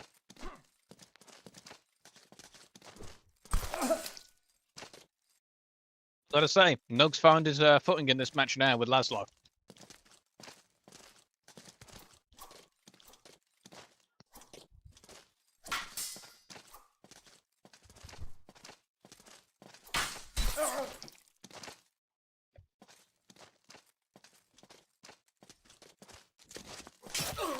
Nice. Ooh.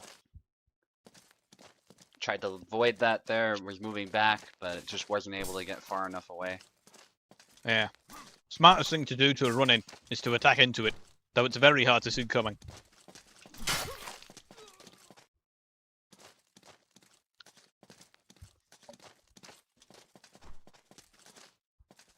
The hanging guard there, finding great success.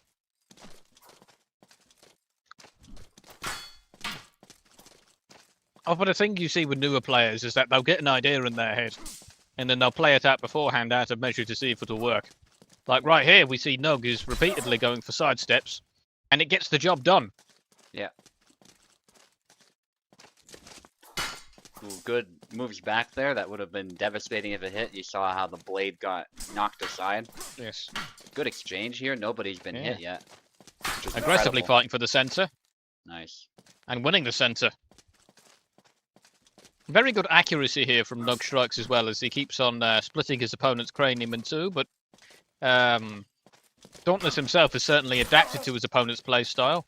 I say as he grabs thin air. This is much closer than it was last match. Ooh, Dauntless there. A mere flag behind his opponent, nipping at his heels.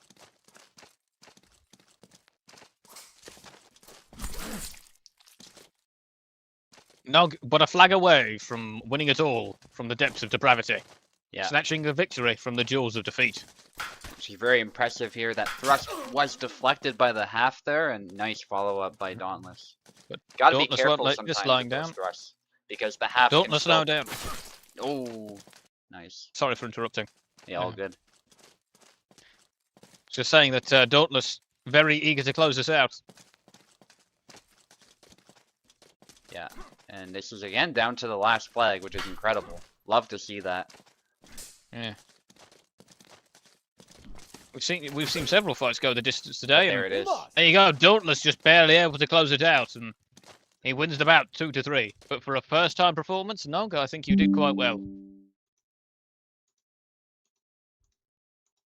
And one has to also consider if he was suffering with lag. All right, Platypi against Radzig. Luck, if you saw the message, I can put you against a beer for an earlier fight, but otherwise, okay, he said probably not. All good. Nice. Nog informing us that there is fortunately no lag for him, despite his the remote nature of his residence.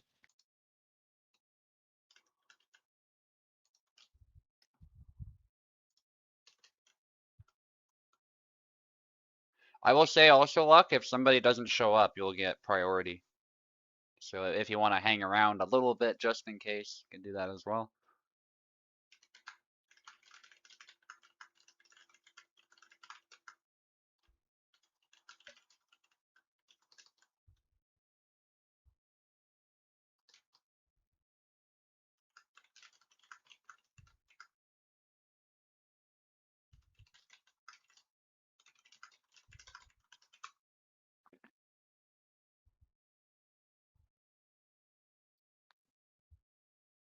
Yeah, it's heartening to see so many people turn out to the USFC, especially after well, the servers seem to be going into something of a winter or a hiatus where there weren't many tournaments going on.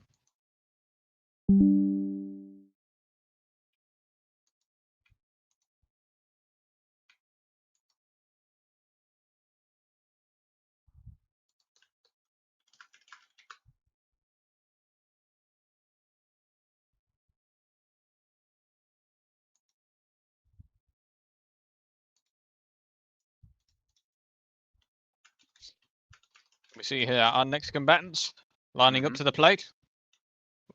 Radzig versus Platypi, two very good players. Wasn't Radzig in contention for the title at some point? Yeah, Radzig's in contention right now, actually, so this is a very important fight for them. I see. Well, don't fob it up then, miss. Or else.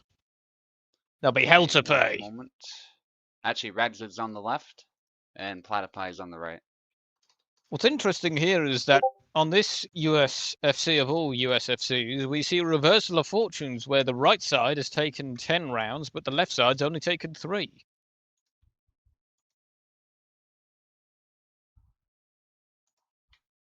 Need keyboard, of course. You've got it.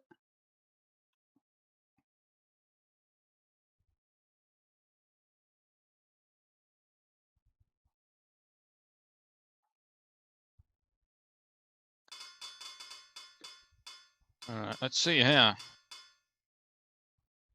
A Jakob duel. Now that would be rare. After the character was released, he was written off as low tier, if I'm not mistaken. Yeah, but in a mirror match, it doesn't much matter, and they're both flexing on each other a little bit, waiting to draw their swords. Sort of a Western, or you could say a Kurosawa-style duel, where you wait to draw your weapon to kill your opponent in one stroke. Similar to Seven Samurais, and we see no shortage of flashy attacks there. Oh. Both getting wounded and slowing down. And not plebeian. Pico? Platypi. Platypi takes it first. Platypi against Radzig, yeah. Platypi on the right, Radzig on the left. Yeah. Yeah. Scaling up to each other once again. Neither seems to want to draw their blade at the start of the match, both seeming to want to style on their opponent with an open-sheathed attack. Yeah, there's a hit to the face, but not a kill. Nice stab. Yes. From Platypi. Is it just my delusions, or does it seem that when he's injured of all characters, Jakob appears to slow down the most? I think he's just slow to begin with. Because he's a zoner character. I suppose so. I must say, I do approve of his dress, however, as garish as it is. He has the purple trousers on, which must be very expensive in his time. Yeah, they would be. Also, the butternut yellow boots as well. Or you could say orange, that's kind of debatable. But, you know, it's a butternut color. Is also really expensive in this time period. Oh, nasty double there. Not quite sure what Radzik used to kill him. Perhaps mind tricks. Ooh. That's the thing. That overhead swipe, the forward one on the keyboard, is as powerful as it is and as good as a punish tool it is. It's so well telegraphed that it's quite easily single tempoed, isn't it? Yeah. Yeah, definitely. Yeah. Inquartada 10 It doesn't really launch. Mhm. Oh, go on. It doesn't really launch into any good combos either. The old overhead swing. It's more of a punishing tool. Yeah, and again, it plays into the fact that he's a zoner. He loves punishing you and then reaching really far to hit you. Samuel used to be like that until he buffed him for no reason. Yeah. Remember when Samuel was balanced? I think he Oh, still I is remember. balanced, honestly. I don't think the change was that massive. Yeah, that's. I just like complaining. Yeah, Pepper Ridge Farm remembers. Oh, nice stab there. That would have been cool, yeah. Dancing with Death. That was always my favourite to start, and we see there, very good punish. They dash Into forward dashing too. there. Oh, and a punch Oh! after drawing it. Wow. Very nicely done. Bit of boxing there. Yeah. Or pugilism, I should say. Is boxing bare knuckle is called pugilism, technically. Yeah. And it would have been called that triangle. back then too. Boxing wasn't really a... It was a term in the 19th century, but Yes. not in this time period. More in the Victorian times. Yeah. And we see Flutterby takes the first bout. That's And I where do the wonder if... That's where the term Boxer Rebellion comes from, by the way. It literally comes from boxing, because they saw the martial arts the Chinese were practicing at the time, and they thought it looked really similar to boxing, so they called all the rebels boxers. Oh, I see. Yes, because famously monks are known, Buddhist monks are known for their unarmed style of combat, aren't they? Yeah, and As people referenced often in assume properties, Chinese D&D. traditional martial arts are like wushu, where it's all flashy and there's no like actual substance to it. But that's more like dancing. That's not their actual martial Yes. traditions. Their martial traditions That's more of a were much traditional closer. performance Yeah, from Wushu. yeah. So the martial arts that actually work from China, they actually have a lot more similarities to Western martial arts than people give them credit for. There's some differences too, of course, but like they add their own flares to them. There's different philosophies, but there's a lot of stuff that There's a lot more spinning applies. attacks, I will say. That's something I do know in Eastern fighting Yeah. styles. usually covered spinning attacks, not, you know, stupid Hollywood spins, but absolutely, they do seem to have quite Not a a few Legend that. of Zelda spin. If Yeah. if a Link from the Legend of Zelda spun in front of me, I might not have any sword fighting experience, and he might be that chosen one, but I'm having him. He's not getting past me if he does one of those attacks. Yeah. Some of those spins are for countering spears too. Like you cover yourself and you knock the haft aside, then you spin to power up another swing to displace the weapon or land a hit right away after. Yes. And there's some interesting spin attacks with spears as well, where you jam it into the opponent, and then keeping the haft of the weapon on them, spin around in order to gain the leverage to lift it up, and then do a telling strike to the head.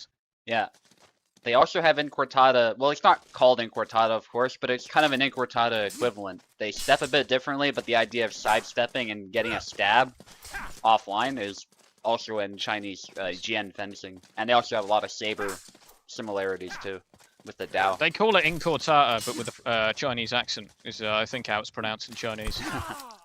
Nice dash there by I won't Ratzik. do the Chinese accent. I Lunge. was tempted to, but I have some restraint. Yeah, that is, that is some dangerous waters there. We might get banned if you do that. Yeah, I know better. I can just think about it and smile to myself. And not that I hold any begrudging sentiments to any population. Of course But, not, yeah. But some people take just it the enjoy wrong the way. humor. Yeah, yeah. They do.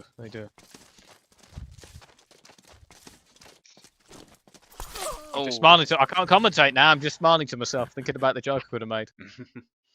There we go. Anyway, but Radzig avenges their loss there. Very well done. Yeah, unfortunately, the lunges and dashes that Yazuk does, I think, do a good job of shutting down, especially if you try the draw. in the middle of the fight, I feel like Yazik is always faster. And it's not just because Yazik is fast, but because objectively speaking, even for Jakub, if you want the fastest attack you can get, it's always going to be swinging and doing a snap cut with the blade already out.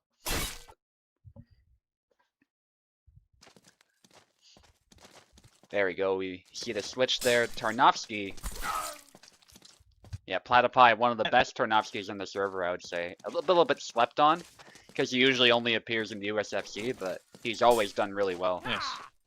I would consider him at least a top 6 character, Tarnowski. He's like the middle of A tier. Yeah.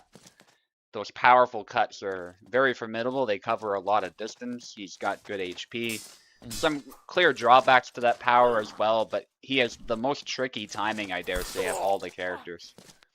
Indeed. You sort of, if you're uncertain of what he has to do, you just have to give him the space and wait for him to whiff. Because he's so powerful that you can't even afford to engage or single tempo him. Yeah, but if you're too defensive by the same token, he does have moves that can reach past your guard and hit you anyway, so you have to constantly play the positional game with him. You got to be vigilant. And that's Yeah. the thing, he has the health to trade as well. The only thing he really lacks is speed in walking. Yeah, like right there, But they his both dash is got more a than skid making on up for each that. other, but Tarna clearly got the better end of that, especially with Calc's stamina, but still was able to come back from that nice sidestep by Radzig. Yes. And punishing the sidestep from his opponent, no less. Oh, push. From her opponent, sorry. Although Radzig as well, change of strategy from Jacek, who was previously successful, to Kalkstein here. Quite interestingly. Attempted to stab there. I wonder why she changed to Kalkstein. Probably wanted something different. Isabella, a lot of Isabella mains would say she's kind of dull to play lately, so. Well, she is very strong. I'm certainly not complaining that Isabella players don't want to Yeah. play Isabella. Yes. There's more Isabella players than there are stars in the sky, is, I believe, a scientific notion. Nice Oh, an stab. excellent sidestep. Was that in Cortada? That was, right? I'm not a rapier expert, but I would say, yeah. Yeah, close enough. Yeah. He stood to the side and did a stab. That's The idea is basically the same. It's like he's stepping to the side and stabbing, so. it. Yeah.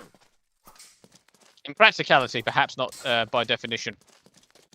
Yeah, that is the cool thing about sidesteps in this game that is simulated pretty well too, is you can use them not only to get distance in 3D space, but you can actually use them to close in on an opponent, especially if your opponent is circling you, to close in faster than they expect it. So that's another Yes. good way to use them. We did see an in Cortada there once again, but it didn't find its mark. But we did defend him, defender. So I'm sure Radzig is no doubt happy about that. Yeah. Taunting her opponent with an open guard there. Oh, and there's and the we skull see the cut new in gore half system. there. Yeah. Yeah. And winning the bout, no less. That was like a Mortal Kombat finisher. Very well played. Yeah, and that's pretty much what would happen, which is the scary thing about it. I have actually looked at, machete wounds because I was morbidly curious once. I don't make a habit of doing that, but I just happened to come across it. And yeah, like the head literally gets cut in half just like that. It's insane. And then the survivable wounds, and there's even like Napoleonic depictions of it. You'll see like there's cuts in the skull that people have survived, which look incredibly Wow. painful. But if it doesn't hit so much of the brain, obviously that's a concussion, that's some brain damage, but it is potentially survivable. And it still looks really brutal. Like the bone literally can get chipped or cut into. Yeah. And you do see that.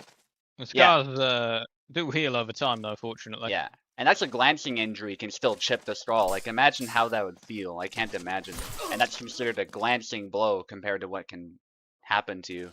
Cormac McCarthy, the writer of The Road, actually talked about a head injury where he said it was a low strobing light and a series of bumps, which is a very eloquent way of saying you get knocked TF out. Something people underestimate as well is the blunt impact of a stab as well. That's why stabbing is sometimes banned in certain competitions. if the blades do not have enough flex to them, because if you don't band them, you're basically concentrating a lot of force, and even a blunt, point or a stick, if you thrust with that into somebody's head, like that's gonna rattle the brain quite a bit. Yeah, that's CTE waiting to happen, because a thrust with a weapon is always, even from a weak individual, going to be stronger than a punch. Yeah. And it's like they say, what generates more force on the ground, an elephant walking or a woman in a high heel? And the answer is a woman in a high heel, because all the force is concentrated in a single spot. Yeah. I get what you're saying. The why, surface area matters a lot. Yes. And there's actually a source I have on the Discord. It's pinned in the fencing martial arts, and it's a surgeon talking about different sword wounds. And he says even stabs that do not penetrate the skull can still be very dangerous because of the concentrated damage that can happen to the brain. Yes. Can knock well, I know what I'm somebody doing right if out. I get in a sword fight. Yeah. I'm going straight to the face. Bang. Wallop. What a video. Yeah, and an issue that stabs can have is they don't necessarily have stopping power. Obviously, they're lethal, but say you hit the body, there is a chance that somebody might be able to fight through it because you're not cutting Yes. anything off, you're not causing all that much gruesome damage, so they might die in seconds to a minute, but they can still be a threat to you in that moment. But if you Yes. stab somebody in the face, there's no way you can really fight through that because your body's telling you, like, this point really sucks, and you're forced to move back physically and Yes. just mentally as well. It's terrifying to sort of press against Yeah. it. So no matter how strong you think you are, a stab to the face is a much more No disabling one's invincible. hit. Yeah. Exhaustion. That's why there, medieval taking hold. sources, they always say stab to the face. And it's not just to get past armor, it's because that's the best way to shut somebody down and cover yourself at the same time. Azira does that with one of my favourite stabs of his, where he quickly enters the roof guard from the point guard and does a stab to the face. Yeah. Yeah, that's a bread and butter technique for longsword. Obviously, Zera sometimes exaggerates the stab to the face, but it's very much a thing. Oh, that works quite well for him. Yeah. The thing is with exaggerated blows is that they do the same job of a regular blow with more power, but if you miss, there's a lot more at stake because you go far further. Absolutely. Just Radzig shows about well in his kit. to win potentially if he keeps this up. Yeah. I thought Radzig was a woman. Oh, might be, yeah.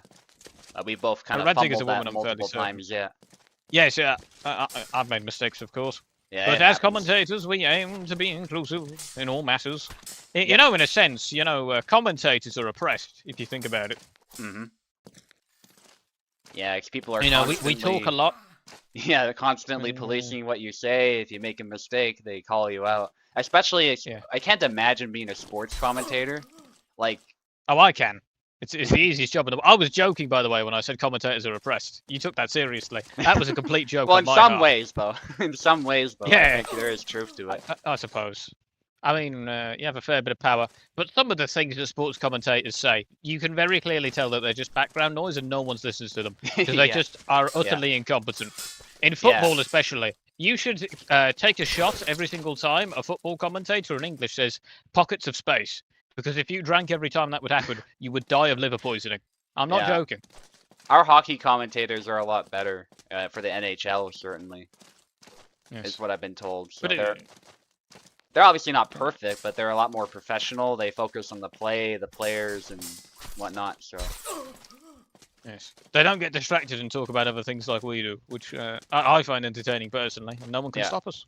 yeah, well, Anyway, hockey is that so was fast-paced. If you get distracted and don't talk about the game, you miss so much. Kind of like this game, actually. But Yes. and sometimes even more so in hockey, it can get really, really fast-paced, and suddenly you don't know where the puck is if you're losing focus. Yeah, there's a very funny moment in British football where there was a commentator, Chris Kamara, who was quite famous for saying, as the entire crowd was cheering before him, he says, okay, who's just scored? He said, I don't know, Jeff. I haven't been watching. And it's his job to watch the football. And everyone's just laughing at him that he doesn't know what's going on. Because he wasn't looking. Yeah. And he gets it wrong, who scored, and why they scored several times. And it's a very funny clip. Yeah. Yeah, you might want to post that. There's been... I've actually watched a lot of soccer fails too on my spare time. Yes. And That's it's not probably a, the most famous commentator one I can think Yeah. of. I always get a kick out of like somebody gets nicked a little bit and then they play it up. I get why they do it, of course, but Yeah. that's one reason I'm not a fan of It's soccer deeply or cynical. football. I don't like. Yeah, Yeah. I agree. The exaggerated wounds. Whenever I see it on the television, because I have family who quite like watching football, despite the fact that Yeah. I broadly ambivalent towards it. I often say put them in a ring with a boxer and see if they flail around that much. Then. Yeah. Certainly at its I'd like- best, though, it is a good game, though. Like, there are definitely moments Yeah. that are nice, but I just feel like hockey has a lot more action, and Football you just know- goes on too long, in Yeah. my opinion. It's like they go about in the midfield for 20 minutes, and it's like, all right, what are we doing here? Yeah. I'm looking at my watch half the time in football, and then they score a goal, and it's like, whatever. yeah. Okay. Whereas hockey, the puck can be on the other side of the rink, like, very, very quickly. And suddenly it's like the Yes. other team is on the offense before you know it, so. Indeed. And Which if I'm I not get- mistaken, it's 2-2 at the moment, right? Between Yeah, it Platypi is, and yeah. Leipzig? Yeah, we're down to the wire with this one. Yes. I'm not even sure who's on the left or who's on the right anymore. They're both playing the same character. Platypi's on the right. I suppose that's in keeping with what you said about you talk too much and lose track of what's going on, which Yeah, has most that's certainly happened here. That's classic USFC, though. That's pretty, normal for us. Well, relatively speaking, I think we somewhat talk about what's going on in the match. Before I got here, I don't want to slag off other commentators behind their backs, but I would listen into the commentating, and as I was fighting for my life, they would be talking about Naruto or some completely utter, Yeah, that completely sounds about devoid right. Yeah, of logic nonsense. And yeah, it's like, oh yeah, I miss when the Kung Fu was more realistic. It's like, I mean, please at least give me a hint or something. I'm fighting for my life. You know. yeah. Yeah. It did soothe the nerves a little bit as a first-time player, because if they're not talking about your performance, if you're doing badly, it doesn't put salt on the wound, so to speak. Yeah, I hear you. Which is why I was extra certain to be a bit biased towards Nog there, as to not put them under too much pressure. Mm-hmm. Nice Yes. exchange. I will say, as a commentator, I'm very biased towards certain players. I do choose who I want to win at the start of the match, and then I voice everything from their perspective. Fair enough. Yeah. Which is why I say, oh, so-and-so is fending off their opponent, when in reality, I should be a bit more neutral, but I'm not going to be. You can't Yeah. make me. I do try to be neutral, but I'm human. I'm obviously guilty of rooting for people, especially underdogs or buddies and yes. stuff like that. It's just how it is. Oh, You root for me quite a lot. You always talk from my perspective whenever I play, which I'm always appreciative of. yeah, I'd probably do it subconsciously. Nice, Platypi Yes. scoring one here. Well, I have my natural charms. Although Yeah. Platypi here, let's focus up now, is screaming ahead with a slight lead here. Every little bit counts, of course, as both are on the precipice of victory. And Platypi here, merely a round away from taking us all. Yeah. We shall have to see if Radzig takes this lying down. I don't believe she will. Attempts Nice at for sidesteps 3x. there. Good clashes Defensive between these posturing two. here. Oh, and stabs Oh, and an low. excellent Great leg mix-up. cut. Yeah. But Oh, not enough to kill, and the snap cut wins Yeah. the day. Very well played for both fighters, and Platypi takes it 3-2. Anyway, I think my fight's up next, so I'm going to alleviate myself, and then I will return. But either way, I'm leaving the commentator's booth, so kick me out. All right. Oh, I think I kicked you from Parsec as well, just absent-mindedly. You can join back.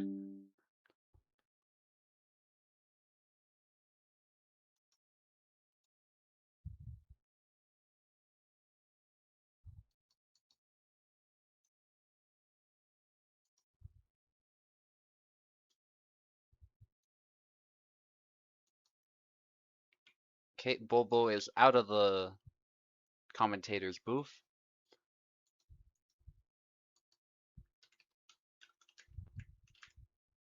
Let's get Bobo and Nex in here.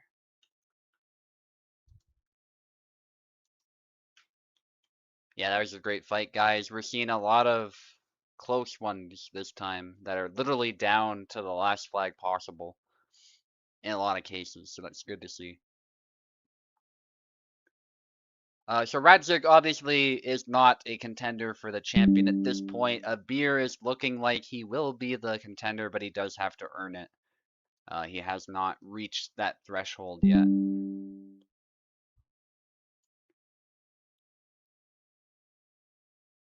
Having a 2-win streak, not a 3-win streak.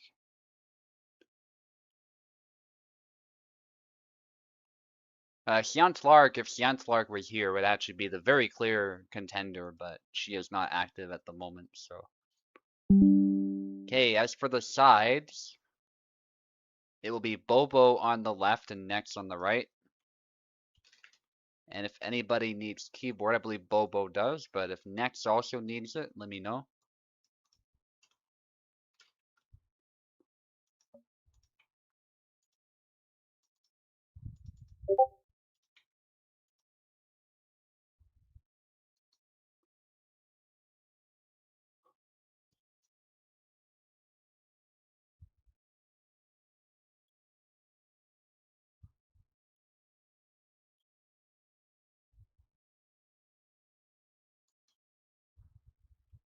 Yeah, I'm waiting.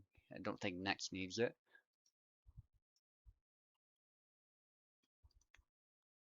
Let's go. Bobo left. There you go. And next, no surprise, going with Isabella. That is his main.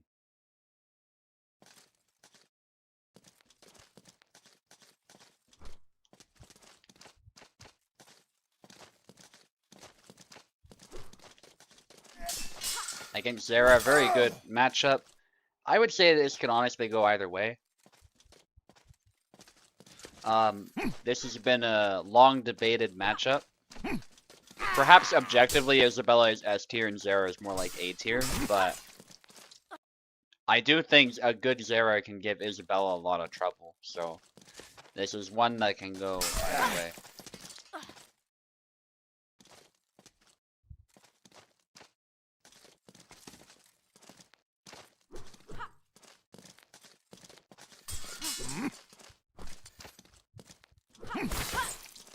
Nice.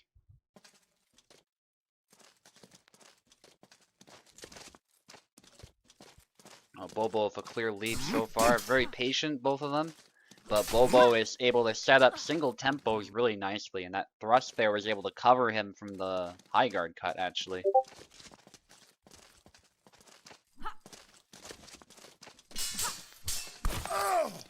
Nice back Y.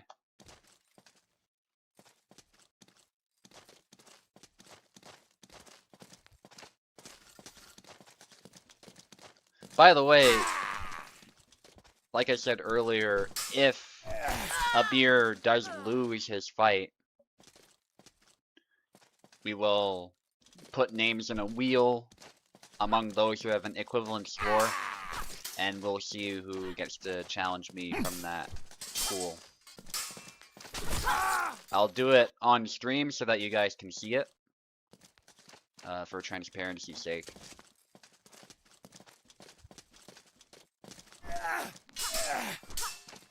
But we'll cross the bridge when we get to it. So far, it is not guaranteed that we'll have to do that. And Bobo is ahead by a little bit tired having taken a hit, but looks like Nex was not able to secure that hit yet. Nex is going in with a bunch of Y cuts, but he's not. He probably should have switched up the angle there. His opponent was ready to block, so if he did like a B cut or an A cut, it would have worked better. Especially targeting the hands. Nice sidestep there. Beats the blade, but not close enough to actually hit. Ducks under the stab. And there we go. YY.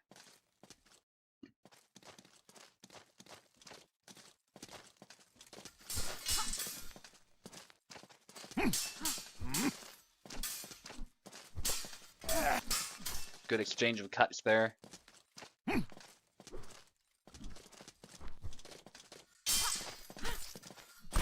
There we go, Nex eventually getting that hit.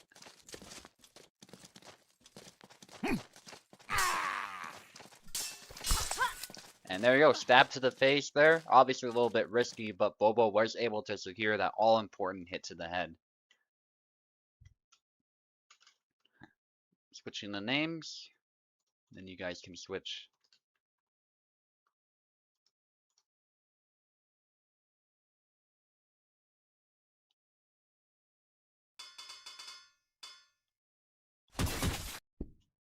Nice, we're using the same characters.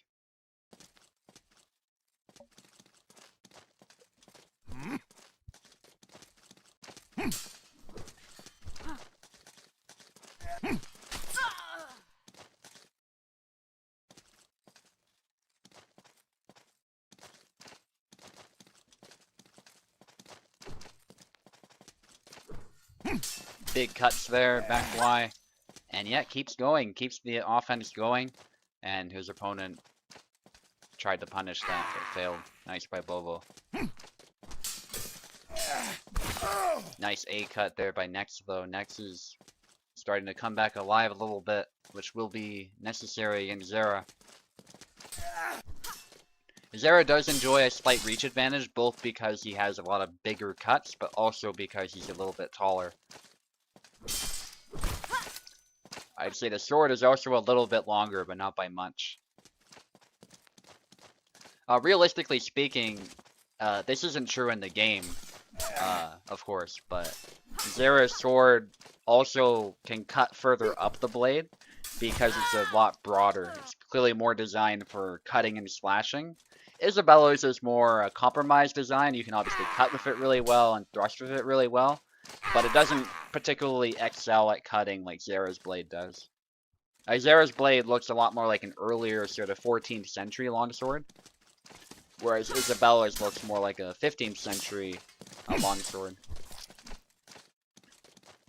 Although you do get longswords that look like Zera's in the 15th century as well. It's not like they stopped being made, but Isabella's is definitely more of a typical later style longsword.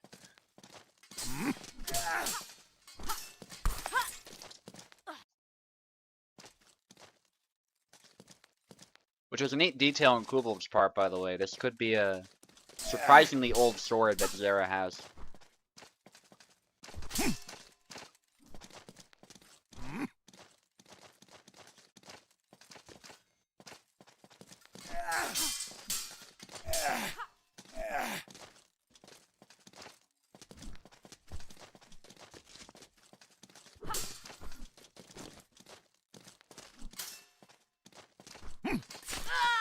Nice. Switch up after the cut there. Bobo securing the hit nicely with that, as his opponent was not ready to blade beat or long guard the attack in time. And Bobo is looking to get a decisive win here unless Nex changes something.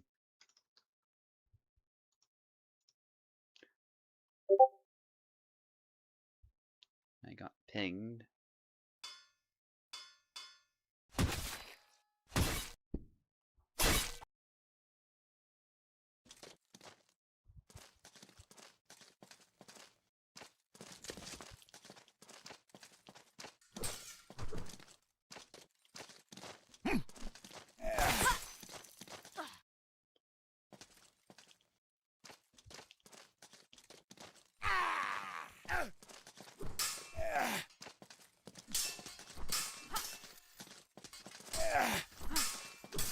Good exchange here, but Bobo is ahead by 1 already.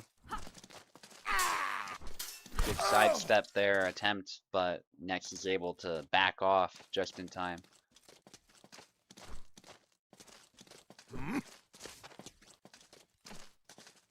Big slash by Bobo there, a little bit of an invitation. Nex doesn't quite bite there. And actually, Nex is getting tired. Bobo on the attack there, trying to get the guard down, which is a valid strategy, actually. If your opponent is tired, each hit on your guard does lower your stamina a little bit. Not by necessarily that much, but if you're visibly starting to get tired, it can make a big difference. But you do have to be careful, because all that time you're spending hitting the blade, obviously is time you're spending not hitting your opponent, or threatening to hit your opponent.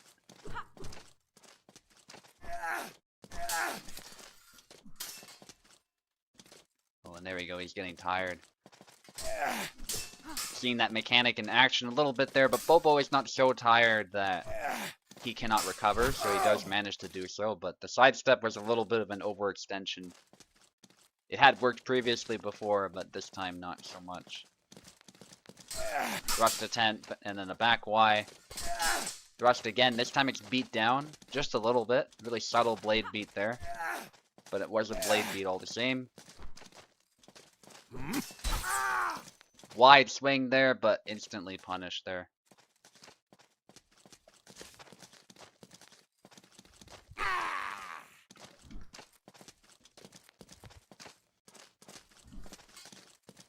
And there's some... Oh, back Y. And his opponent's a little overzealous there. Kept pressing the Y button instead of switching it up there, and Bobo was able to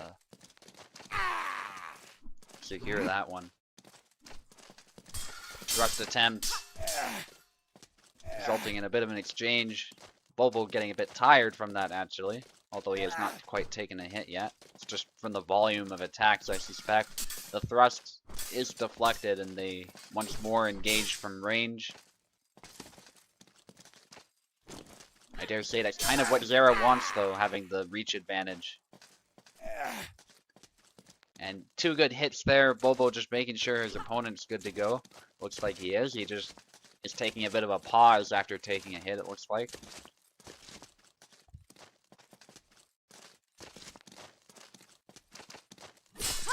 Thrust attempt, covered thrust there, nicely done. So Nex is not able to reach the head in time with that cut.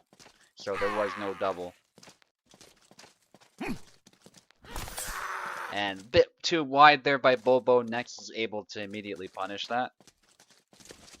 Nex is doing better this round, but it still feels like Bobo's a little bit ahead as far as the initiative.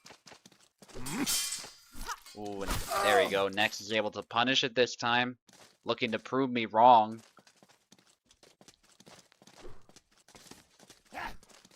And Bobo still has multiple chances, even if this round is lost.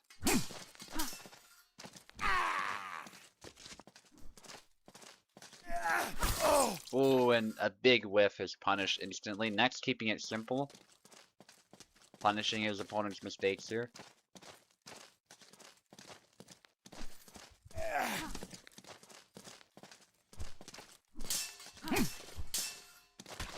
Pommel strike there as Bobo panicked a little bit, throwing a bunch of back Ys, and nice job there, waiting to get close before launching the offensive. And that pommel strike was beautiful.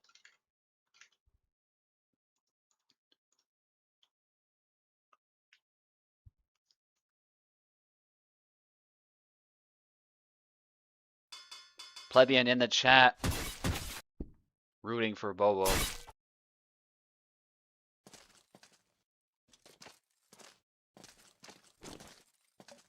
Okay, let's see it. Is Bobo gonna be able to win it, or is Nex gonna be able to make the comeback? Nice hit there, punishing the stab. A bit of an overextension by Bobo, which I don't blame him for. It was working earlier, but this time Nex was able to keep his cuts more tight and punish the thrust. Nice. Yeah.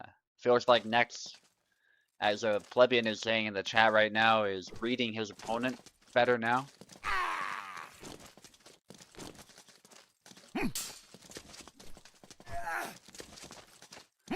And Bobo seems to be panicking a little bit.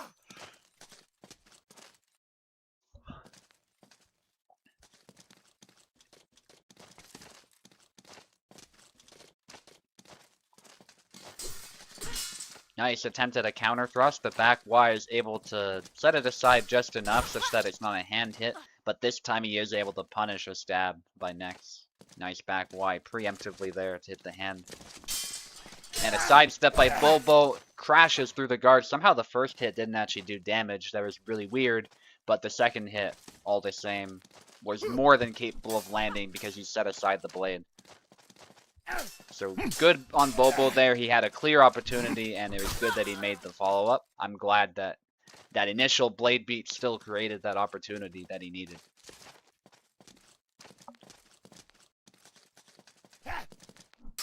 big slashes by Bobo, going a little crazy, but if he does it at the right time, it's actually very effective. Back Y. I thought I saw a head hit, but Bobo didn't get damaged for his trouble. Isabella's head twirled a bit there. But that's just, you know, Hellish Quart shenanigans. We expect that type of thing. Ooh, close range, and Bobo powers through the guard, but he's tired. That is unfortunate. Very unfortunate. A little overzealous to finish it off, but it looks like he spent a bunch of stamina there in that engagement. So, it's a very common thing.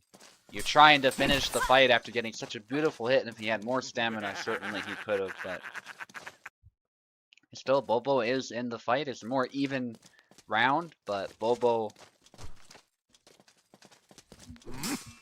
still has the match point. But there we go, there's a cut to the hand.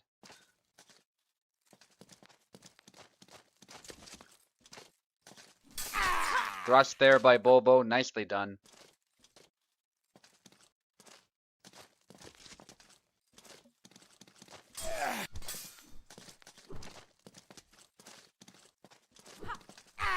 Bobo with a nice feint, and then he does a nice upcut to the hand, and Nex was not ready to block it. Nicely done.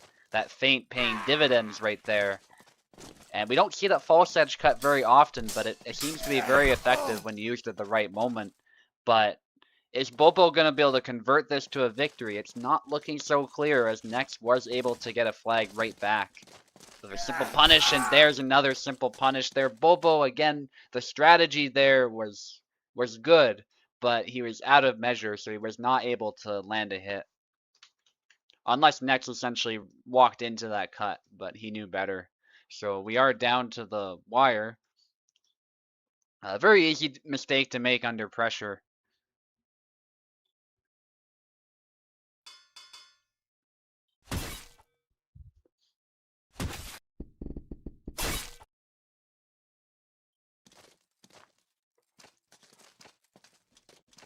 Let's see it. Is Bobo going to be able to still win it after giving away 2 rounds? Or is Nex, with his reads, able to convert this to a win, this comeback?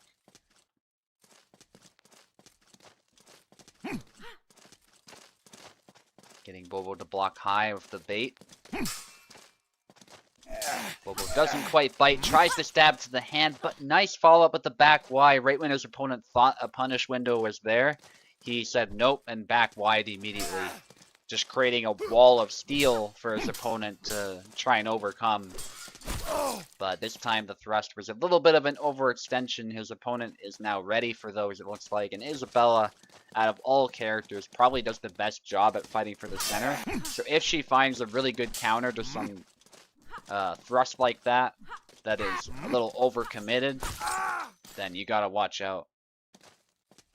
And Isabella has counter thrusts of her own as well, which can work in this matchup. The thrust might need to be timed better to be used as a counter itself instead of just a naked attack.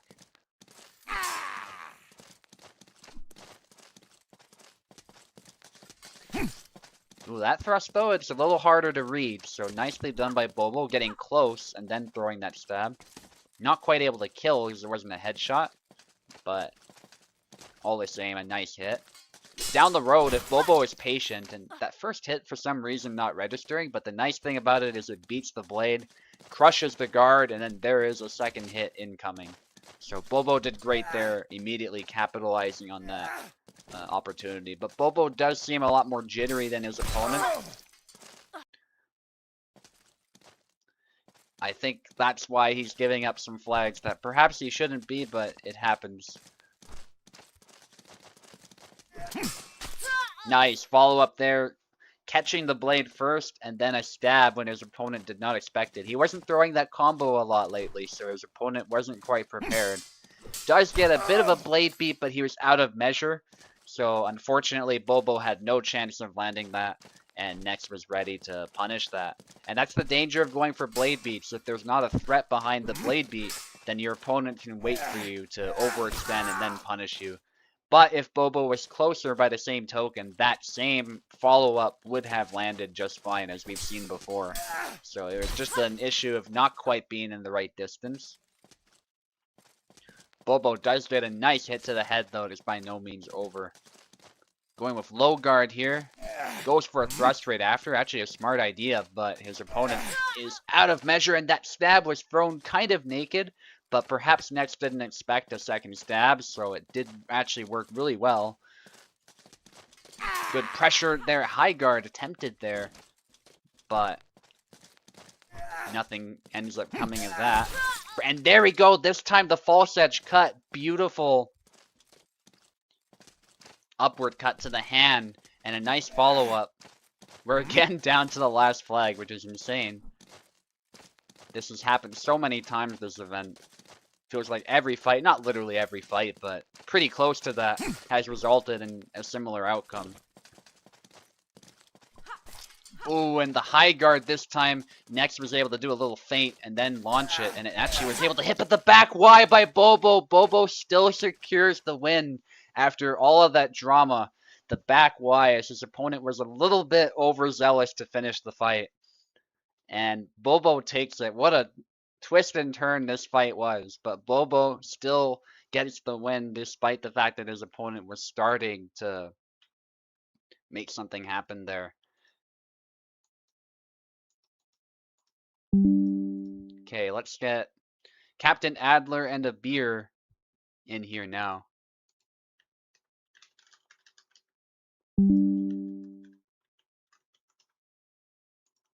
I bet you both are ready. It looks like a beer is online.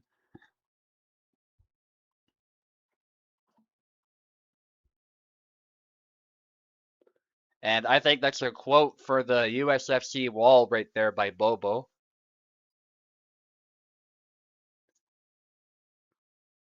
I will take a screenshot of that for Oak later. Because we have that in the USFC stats, if you guys aren't aware.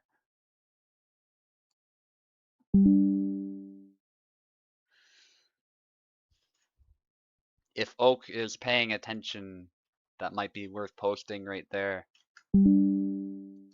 I will save that for sure, if he doesn't notice it right away.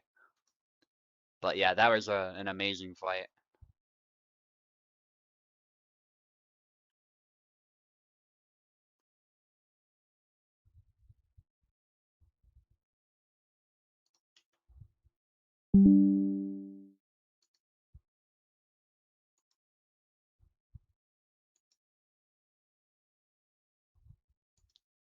Okay, Captain Adler is here, just waiting on a beer. There he is. And I'll invite Bobo back if he wants to speak about his match, but that's up to him. Jesus fucking Christ. I feel like I just did a surgery. Oh my god, Nex, very well played. You had my heart pounding. You had me punching my own hands repeatedly. And punching the air. Oh my god. My quality of commentatorship is going to decline massively as I come down from the adrenaline spike of having to come back there. Oh my days. Jesus Christ. I was going to crash out so badly if I lost there. Fucking hell. Yeah. Oh my god. But you slipped that clutch back Y cut just when it mattered there. And Yeah. your I'm a opponent come from managed to get a behind hit type of guy. too. So that was quite a close one. It could have been his in some alternate universe very easily. Okay, Captain Adler great needs the player. beer. This one will be very He's- action-packed. Yeah, be another champion here. Oh my god. Oh, I don't even want to look at the game now. Jesus Christ. I'm going to have to Nice turn away as I sidestep. talk. It's all good. Oh. I'll be right back. I'll leave the commentary to Oh, you. and At it's least leaving do me your to best. commentate. All right, fair enough. Right, so we see Abir here, former champion versus I don't know who. Who's he fighting? Hang on. Who's on the left? Captain Adler. Typically, I host of many of the tournaments, but by no means a bad player. Very good player. But Abir, of course, is a cut above, as he's the best Barabash in the server, and in my view, one of the best. Perhaps top 3 in the server. But regardless, that doesn't mean that we get close games. Because on any good day, anyone can win. Oh my goodness, that match. Jesus Christ. Oh, it brought me to the edge of tears. Oh. Oh, the fact that it almost slipped away, but I got it back. Grid Square, if you want to join, I mean, I think SUBUTAI's gone away. Oh, a pause here. I wonder what's going on there. A bit of a lag spike. A beer flashing forward, Captain Adler flashing forward. Of course, Captain Adler being a local German, and I don't know what nationality a beer is, but he's vaguely European, so they shouldn't have too big of a lag spike, or at least have very similar Wi-Fi to one another, as SUBUTAI is in Canada and is a similar distance from both. We see lots of trading here on the inside, done by Captain Adler, who's no doubt using the strengths of his character to his advantage. Having the highest health of any of the Saber characters. If anyone wants to trade on the inside and trade blows, it's certainly Tavanaski. Whereas oh, excellent sidestep there. Barabaj proving why he's not to be messed with. The two fighters here, both brothers in A tier, as they are considered some of the best of the game, but not quite the pinnacle. Oh my god, that fight. Oh, I'm getting Vietnam flashbacks to it. I don't like it. I don't like getting flashbacks to it. You've opened me up. I don't like it. Anyway, interesting combatants here. Some sidesteps there. Not quite finding their mark. A very good exchange there. Not resulting in a hit. Alright, I'm back. That was a beautiful exchange there. Captain Adler literally having to wrap his arm around his head to block one of those cuts. That was crazy. Back X. That's really a good move for Tarna as well. Underrated input for a lot of characters, actually. It is. Of course, Abir now adapting as he usually does. Typically, against a new opponent, he might drop a round or two, but he always makes a comeback. Yeah. We saw this most of all when he hosted a tournament and lost initially against Okanelix, one of the best players in the server, before coming back and giving him a resounding thumping of his own. And we see that in microcosm in this round right here. He's learning his opponent's weaknesses and adapting quite beautifully. Good double there. Yeah, and that chop there for Abir earlier landed because Captain Adler was tired there. It's quite a debuff when you're tired, even if you're not actually doing the tired swing. In the tired state, you can still easily fall victim to cuts. And there you go, the YY combo able to land for Abir.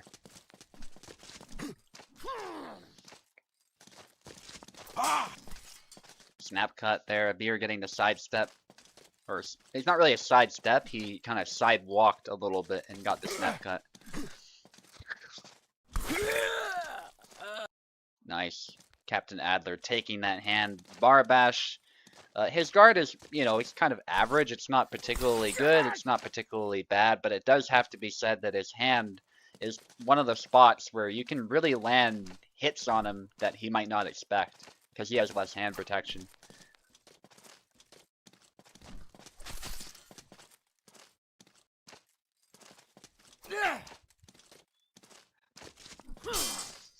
Ooh, and this is coming down to the wire here. Yeah, I was just gonna say that too. Our combatants are even. Another attack just glancing on Tavanaski there. Oh, beautiful. But Captain Adler just barely inches the first round. And this is what I like to see. I put these two together thinking they'd be very evenly matched. And obviously Abir's got to prove his title shot. He's got to be putting in somebody tough. So I'm glad Captain Adler is Abir here in the USFC chat requesting, as it is right to do so, for a European host. With the implication that there is a lag, making it more difficult for him to play.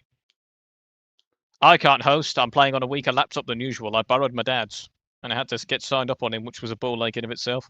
But I got it done in time. I didn't. I only had RSEC installed about 10 minutes before the tourney began. Abir here posting a crying emoji in the Discord as he's very upset. Yeah, I'm sure he'll be able to find a way through. He always does. Oh yeah, he's been this doing wouldn't really be the well worst so circumstances. far. He's a fast player too, sort of helps him think ahead. I think at least, even when there is lag, he moves really quickly. Very adaptive on top of that as well. Singing his praises there. Although commentator's curse as Captain Adler takes the first flag and an ill omen for his opponent. Oof, I finally calmed down from that match. Very good sidestep from a beer there. Oh my god. Yeah. We're probably gonna, I predict we're gonna see one down to the last flag again. Because we've been seeing that every single fight, almost. So. That was a beautiful snipe there from the long guard though, the old overhead shop. Yeah. I wonder if we'll see the Thunder Punch. That's an attack you never see from old Barabaj. Yeah, it's a risky one to try against Tarna here, who creates a wall of steel with those attacks. But Abir, actually, it looked strange, but he did actually throw the Thunder Punch. So, although it looked Thank you, odd, Abir. Thank you. he did force I a probably double planted with that one. idea in there, but he did force Yeah. it. Thank you very much. That's style points. You get a 10 times multiplier for that. Oh, and there you go. Stopping him right in his tracks there. It looks like Tav hit the emergency brakes. As he got done in the head.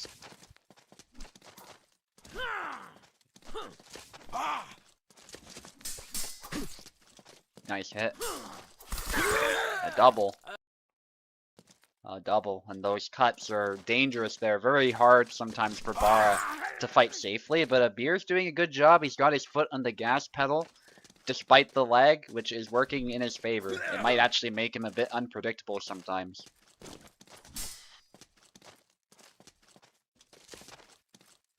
And it goes to show, especially of a character like Bara, who's really all about, I would say, keeping the pressure on. It goes to show the value of being the one on the offensive. Obviously, counter-attacking does have its merits as well. There's times where you gotta lock in and play the counter game. But there are also times where being the one who has the foot on the gas pedal is also advantageous, depending on the situation and the characters. Oh, nice. With Bara, if you're caught flat-footed on Tarna, though, it's a bad time. You do not want to be on the defensive A and also in his measure, because Tarna does a great job, actually. Those sidesteps might look slower, but they cover a lot of area.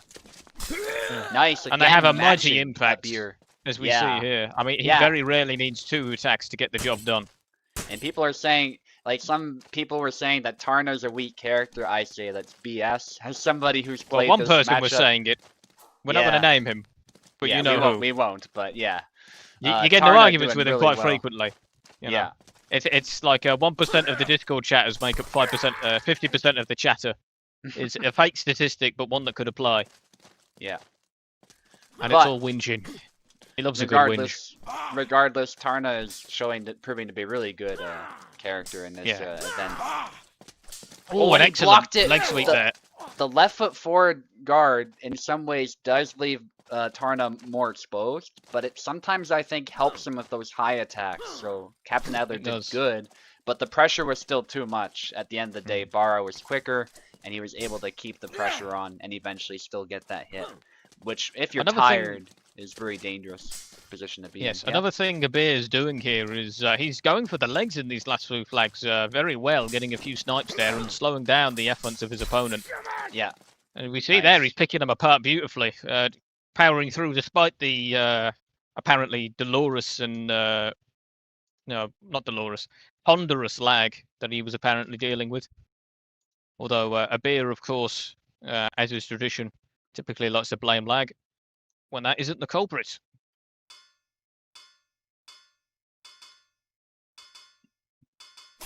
Anyway, as we let's see see it. here, a change of strategy as we see Abir stick with Tav and his opponent, Captain Adler, change to Jakub. And God bless him, but I think he's a lamb going to slaughter. Yeah, but we'll see. He chooses not to draw right away against Bara, especially. It might be quite risky. But A bold choice, Cotton. We'll see if it works out. yeah. And we see Abir here favouring against this most slow of opponents, the snappy cuts, the uppercuts, and the overhead chop. Yeah. As he There we muscles through go. the guard there. Yeah. Where would you put him on a tier list? I know we don't do rankings, and in this game we like to say anyone can win, but I think he's B tier, really. Maybe low B Really? tier. Yeah, I don't think I he's A agree tier. low. I don't agree B tier. I think bottom of the barrel, personally. Yeah, I mean, there's an argument for that, but I do think he brings more to the table than Hassan. Hassan is just Yeah, weak. that's true. And then Sava as well. I think he at least does the zoning game better than Sava. So I Did you see tend that? to He rate did the him thunder higher than punch then and Sava. stopped in midair. He Yeah. can fly. Yeah, you can do that. Sorry for interrupting you, but No, it's all good. Barabaj is secretly Superman. Just without the super strength or invincibility, he can just fly a bit. Yeah, good exchange here, but a beer keeps the pressure on. Good for a beer, not so much his opponent. Oh, and yeah, that's that is a risk of keeping your blade sheathed, is that your opponent can try and rush you down. Again, the thunder punch. Yeah, this plan of waiting to draw the sword. Maybe Captain Adler doesn't know that you can press A, hint hint, to draw your blade right away, but Yes. You're like the fairy from The Legend of Zelda Tattle. Although if Link was getting this badly, I might say, Link, what the fuck are you doing? You gotta focus. You gotta get yourself together, lad. oh, Ooh. Yeah, A beer Link. here dancing over his opponent as he runs in with a thunder punch, getting his skull split in twain, but still killing his opponent, yeah, and he's kills too him with a slow. thunder punch. Yeah. Much to my appreciation, I'm loving the thunder punch. Yeah, and like I said earlier, it's just a matter of physics, really. If you're spending time drawing the blade, that's time that you're not spending able to block or to attack in that moment. So no matter what Kubel does, that's always going to be slower than simply throwing a quick attack and trying to go in. So in a lot of situations, it might be better to have your sword ready in the first place. Those cuts can be surprisingly fast, but they're always going to be slower than the alternative, like a snap cut or something. Indeed. That change of strategy there looking like a dire blunder for Captain Adler, who no doubt is regretting every life decision he's ever made up to this point. I'm exaggerating, but only slightly.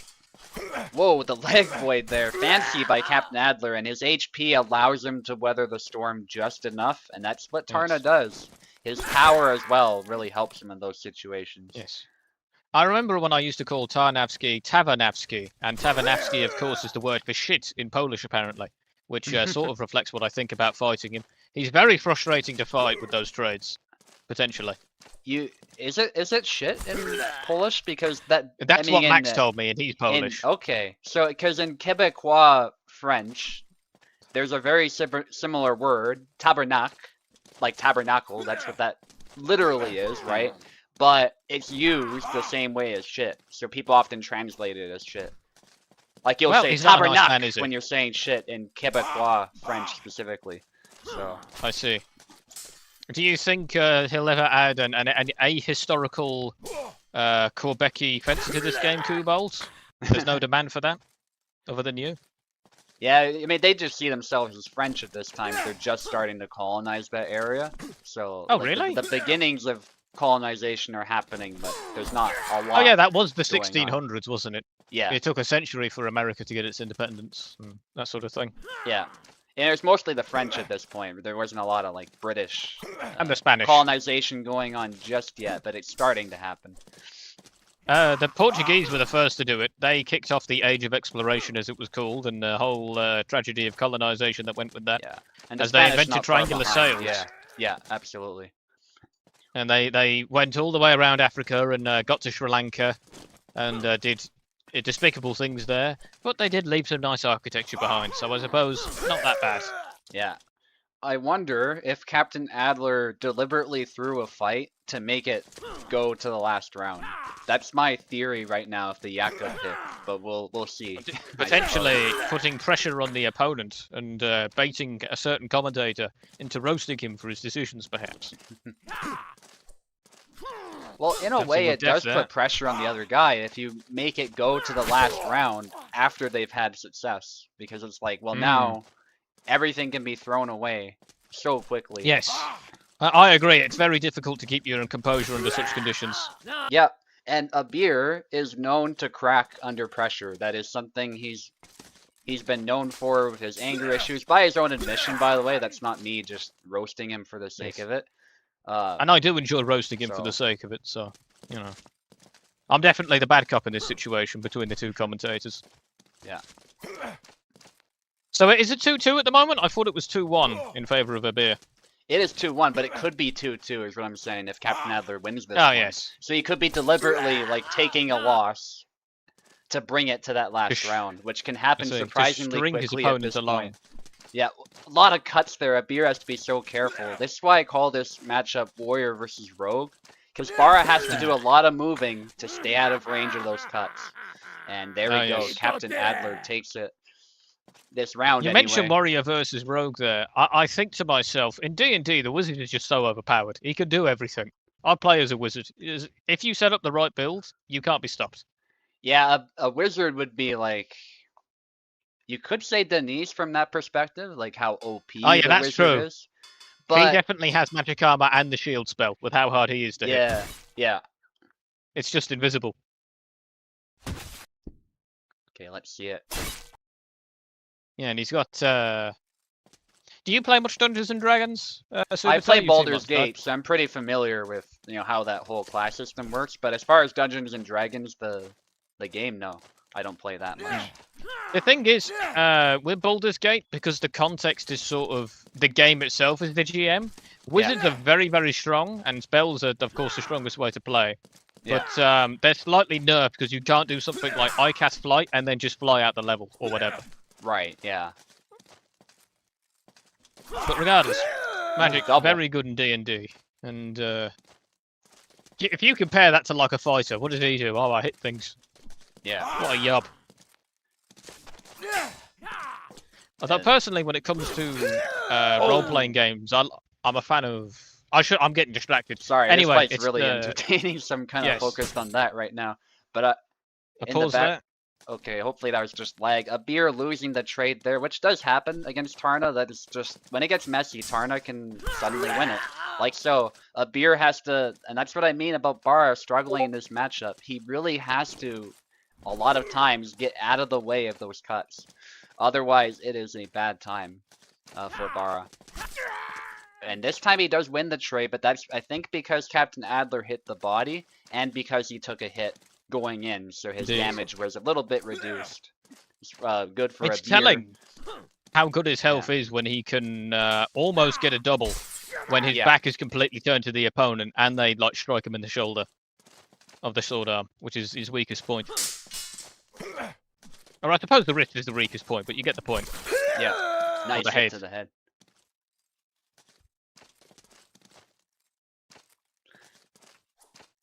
I still think this could go down to the last flag, and I want to hear from Captain Adler if this was some kind of elaborate psychological trick to take that risk of losing by randomly using Jakob and throwing it, so that it would come down to this. Honestly, this might be the fact that he has no dedicated representative, as he's viewed as like a joke wildcard character. Yeah. But I genuinely think with people like Dauntless playing Yendrek, whenever Jakob gets played, he just loses. There's no one that can win with Jakob against a competent player. I mean, I've done it before in one round, but it wasn't easy. And it was against Isabella, and he has kind of some of Samuel's moves, so I kind of chalk it up to that. Like, I could have played Samuel probably and done the same thing, sort of deal. And much easier, more or less, much easier. And so far, Captain Adler is going ahead, actually. So if this was some kind of elaborate ploy, scheme, against the beer psychology, it's definitely working. Well, it could have just been like, oh, he wants to try Jakob, though. Like, I do that too. And again, wins the trade. That's what Tarna does. Yeah, he muscles his way through. And unlike Zero, who he has many similarities with. Oh, completing the circle there. They clash blades there. Nobody got hit. Active parry. Yeah. Somehow nobody got hit. I swear that sword phased right through Tarna. It could have, but that's what Hellish Quart does, unfortunately. Attacks can cancel each other out. That's just a game mechanic. Yes. I don't know how he parried that one.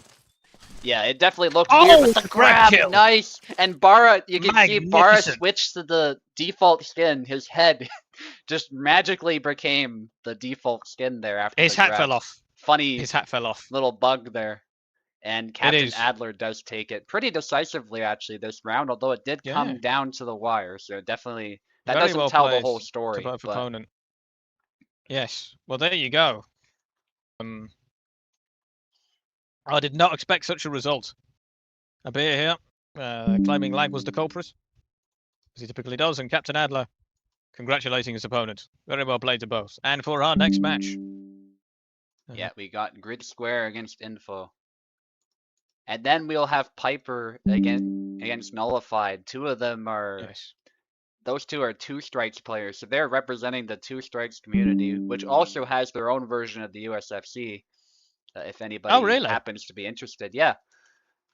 I heard about Two Strikes. It's a fighting game where it's only heavy and light blows. Yeah, and the heavy blows kill you in one attack, and obviously the light attacks, it's 2 strikes, hence the name of the game. I see. It's a very simple game, of course, but so you know, it's not something I play all the time necessarily, but I think it has its charm for sure. I don't know if it's really a game you can compare to Hellish Quart. They're just different. One's more arcadey with simple rules that you can easily understand, and Hellish Quart, by its nature, is more chaotic and physics-based. And so there's a lot more complexities at play.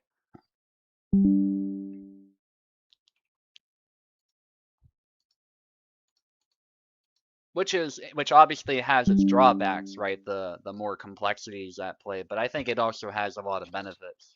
It just depends Well, if it on has how well made the game is and a bunch of other stuff.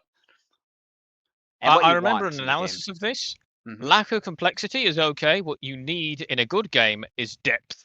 Depth Yeah. is the telling of a good game. A complex game with no depth is something like a 4X game that has like one strategy that works every time. Boring and overly complicated. A bit like maybe a paradox game. You know, those games don't put up much of a fight. That's but a good point. a game with like not much complexity but infinite depth is something like chess that we're still thousands of years later debating about and learning about to this day. Yeah, and I would say Two Strikes does have depth. If you watch the pros do it, there is still feinting, there is whiff punishing, there's a lot of stuff going on behind the scenes, despite the fact that the rules are pretty simple at the end of the day. Yes, I'm going to get a drink. I'll be right back. All right. Grid Square, do you need keyboard? Yeah, I figured as much. I just needed to double check that. Info definitely does need keyboard, which Info has. Grid Square, take the left, yep. And Info, take the right side. I'm hoping to see another close fight down to the last round.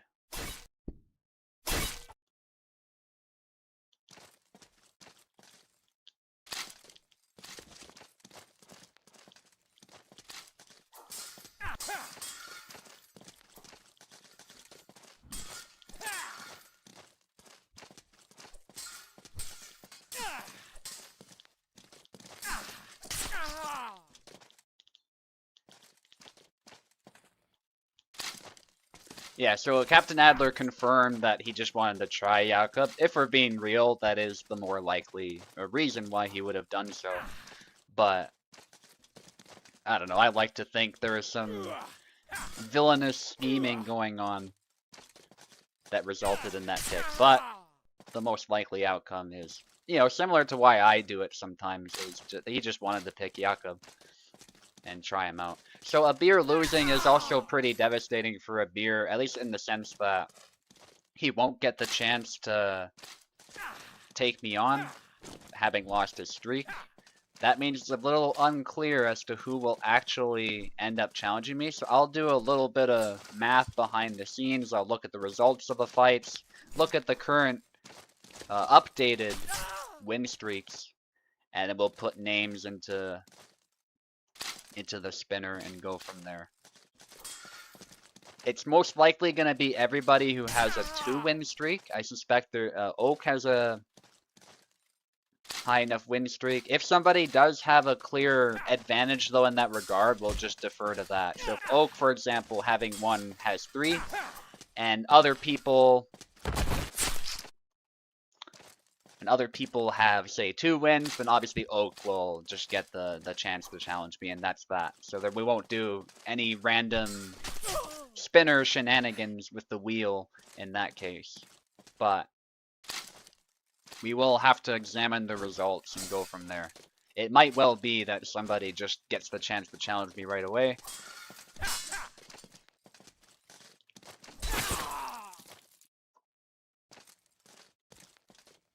I do kind of want to focus on the fights, so I won't be doing the math right away, but I know Oak is the one who actually puts the results in, so Oak, if you want to save time and look at and update the results and whatnot, do feel free. It'll make it much smoother as to how we'll proceed from there.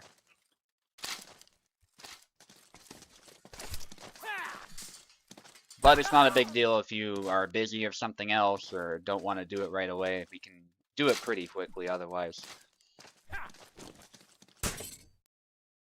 Bit of a lag spike that happens, I think. Hopefully that's all it is.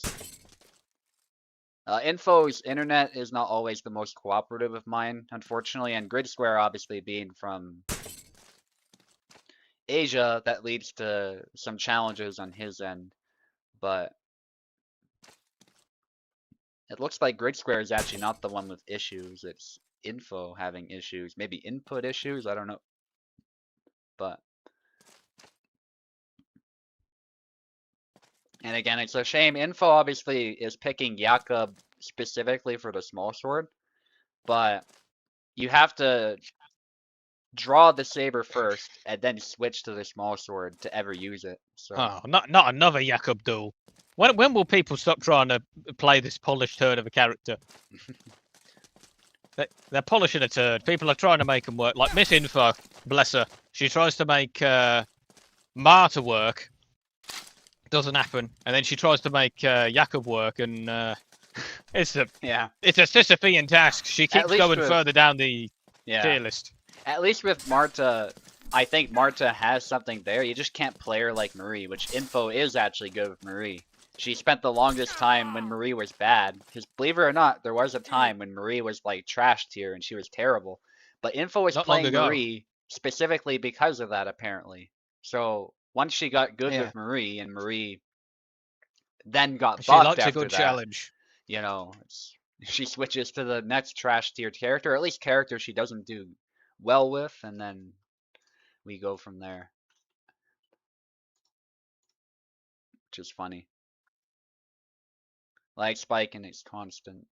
Grid Square seems to not be experiencing the lag, so I don't like to be that guy, of course. It can be a lot of stuff going on that affects the stability of the connection, but it does seem like it's something on Info's end and something on a beer's end, if it's just those two.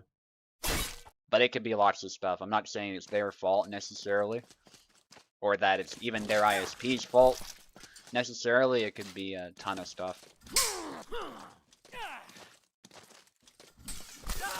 Which is, you know, it's always a shame because we don't have true online, so, you know, this sort of thing is inevitable. Not Kubold's repertoire. Yeah. You see a change here to Tav from That's Baldur's the thing, Gate you 3. can't even blame Kubold for this. Yeah. It's just one of Oh, those... and an excellent punch, followed up by a grab. Well, I guess you could arguably blame Kubold for not trying to get somebody with the expertise for online to get it to work. He claims that he has, but some people don't believe him. So that's an ongoing debate. I won't get into that, but basically Kubold's saying one thing and other people think another thing. Yeah.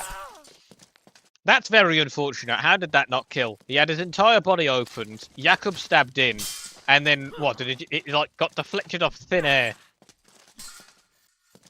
And its damage is terrible. You hit him with a triangle in the intestines, and then you stab him a second time. He does nothing. I might need to write to Kubold about this, because I've seen small sword tests on pigs and, you know, other similar targets to humans, and that thing just sails right through the body. Like, that point is so fine. The triangle is rigid. Like, it just goes straight through flesh, and it's scary actually how easily it does that. It does so easily that a risk actually is that you might over penetrate and get too close to your opponent. Like, that's the danger of the small sword is not so much that you will not pierce the target, it's that you might pierce the target too far and put yourself in a spot where your opponent can grab you and take you down with them. But it seems that this is an exception. Maybe he's using a blunt small sword because, you know... Oh, and the grab attack. Very nice. It would have to be a pretty blunt edge to not penetrate the target. But... Or, not edge, tip. But you know what I mean. Yeah. I gotta say, for all the slack I give him, Miss Info is making the best of this character, as she often does. Yeah. Go double that. I mean, anything that isn't losing with Jakub is good. So Yeah, a at double least- is good. At least the wide swings are potentially punishable, and that one at least did the damage. The other thing is, the rapiers do more damage, which is kind of bizarre. I mean, you're doing the same thing. Yeah, it's a shorter weapon, but you're still getting the same penetration, if not more, with the small sword. So there's no reason for the stabs, in my opinion, to be doing less grapple. damage. There might be Yeah. a balance thing that Kubold was considering, like, oh, the small sword's more nimble, so it should do less damage. I don't really think that's true. It has less reach than the rapier as well, so you gotta And consider it's that. terrible into auto guard. It's so inaccurate. If it had better damage than the rapiers, but Yeah. kept its inaccuracy, it would still be terrible. Yeah, like, and you can't cut For with instance, it, is the other with the thing, small so- sword, if you want to win, I don't want to give a hint to the opponent, so I'll save this after. There's one thing you can do, and it will just never hit you, ever. And it's a single button press. I'm not going to say what it is, as I don't want to give advice to the opponents, especially when they're fighting Jakub. You know, that should be all the advantage you need. Yeah. Oh, very good intercept there. But, yeah, it is just ludicrous. I like the Yeah. character, the design and the story and the fashion is all great, but the gameplay just isn't quite there. Yeah. So I'm gonna put together some feedback. It might be futile, but I'm gonna try it anyway, that people have for Jakub, and I'm gonna send some more to Kubold. And we're gonna see if we can get maybe some new moves for him, some better accuracy and damage. I think more so accuracy, because we've seen this issue with Marie as well. It used to be that you would stab the opponent multiple times and they wouldn't die. But Kubold told us Yes. there's actually more about accuracy, not total damage, because if Marie gets a perfect hit, it's like over 100 damage, which is more than enough to kill. It's just that too many hits were counting as grazes. It took Kubold forever to actually fix that, but he did, to his credit. And now Marie can one-shot really easily if she lines up the point properly. So we need the same treatment, I think, for Jakub. Not so much more Indeed. damage, but better accuracy, which will also help with getting around auto guard.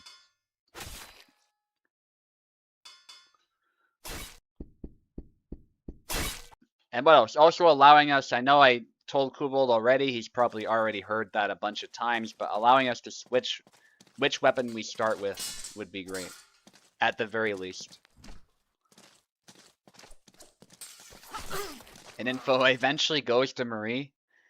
This is a character she's practiced a ton with, so she is a very formidable Marie player.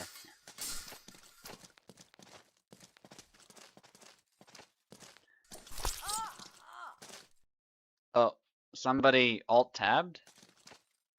I alt-tabbed because I was talking to someone in Discord, sorry. I was calling Gideon fat and useless. Sorry. Okay, My one mistake. moment. Oh, good. I also gave you keyboard, it looks like. I should take that away so you don't even have to worry You about should. that. I was Yeah. typing the whole time. Apologies if that fucked up anyone in the game. I was typing that Gideon is like a heavyweight boxer, and not just Yeah. because he's fat. Yeah. Although a fat fighter who's a heavyweight, that's more like UFC, not to confuse with what's going on right now. Yeah. But in the UFC, famously, all their fighters have no talent compared Yeah. to boxers, which is an exaggeration. But I like insulting the UFC because it's evil. Yeah, a lot of people are dissatisfied with it lately for a variety of reasons. Not all of which will be mentioned here, just as per the rules of the server. We'll stay out of the political discussions, but Dana as White's far an as evil how man. it's actually ran, like, objectively, there are a lot of issues, I would say, right now, with corruption Dana and White's an whatnot. evil man. That's all Yeah. you have to say. Mm. He's a bad man. If ever I want to, you know how Hulk in the Avengers film is like, "Oh, you want to know my secret? I'm always angry." His Yeah. secret was that he could just think about that Dana White was still alive, and he got angry. Yeah. More or less.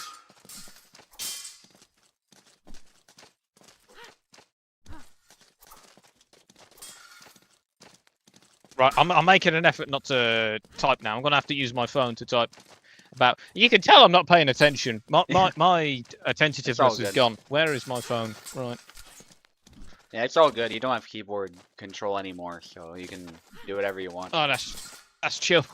Oh, there it is. It blended into my clothes. All right. Ever had it where your AirPods, like you have them in your ears and you just forget they're there? And somebody Yeah, tells I've you had to that take with a them game out and you're controller. like, what? I don't have them. And you're like, oh, I do. Well, I typically use much bulkier headphones, but I've had the same thing happen with a gamepad before, or more accurately, a PlayStation controller.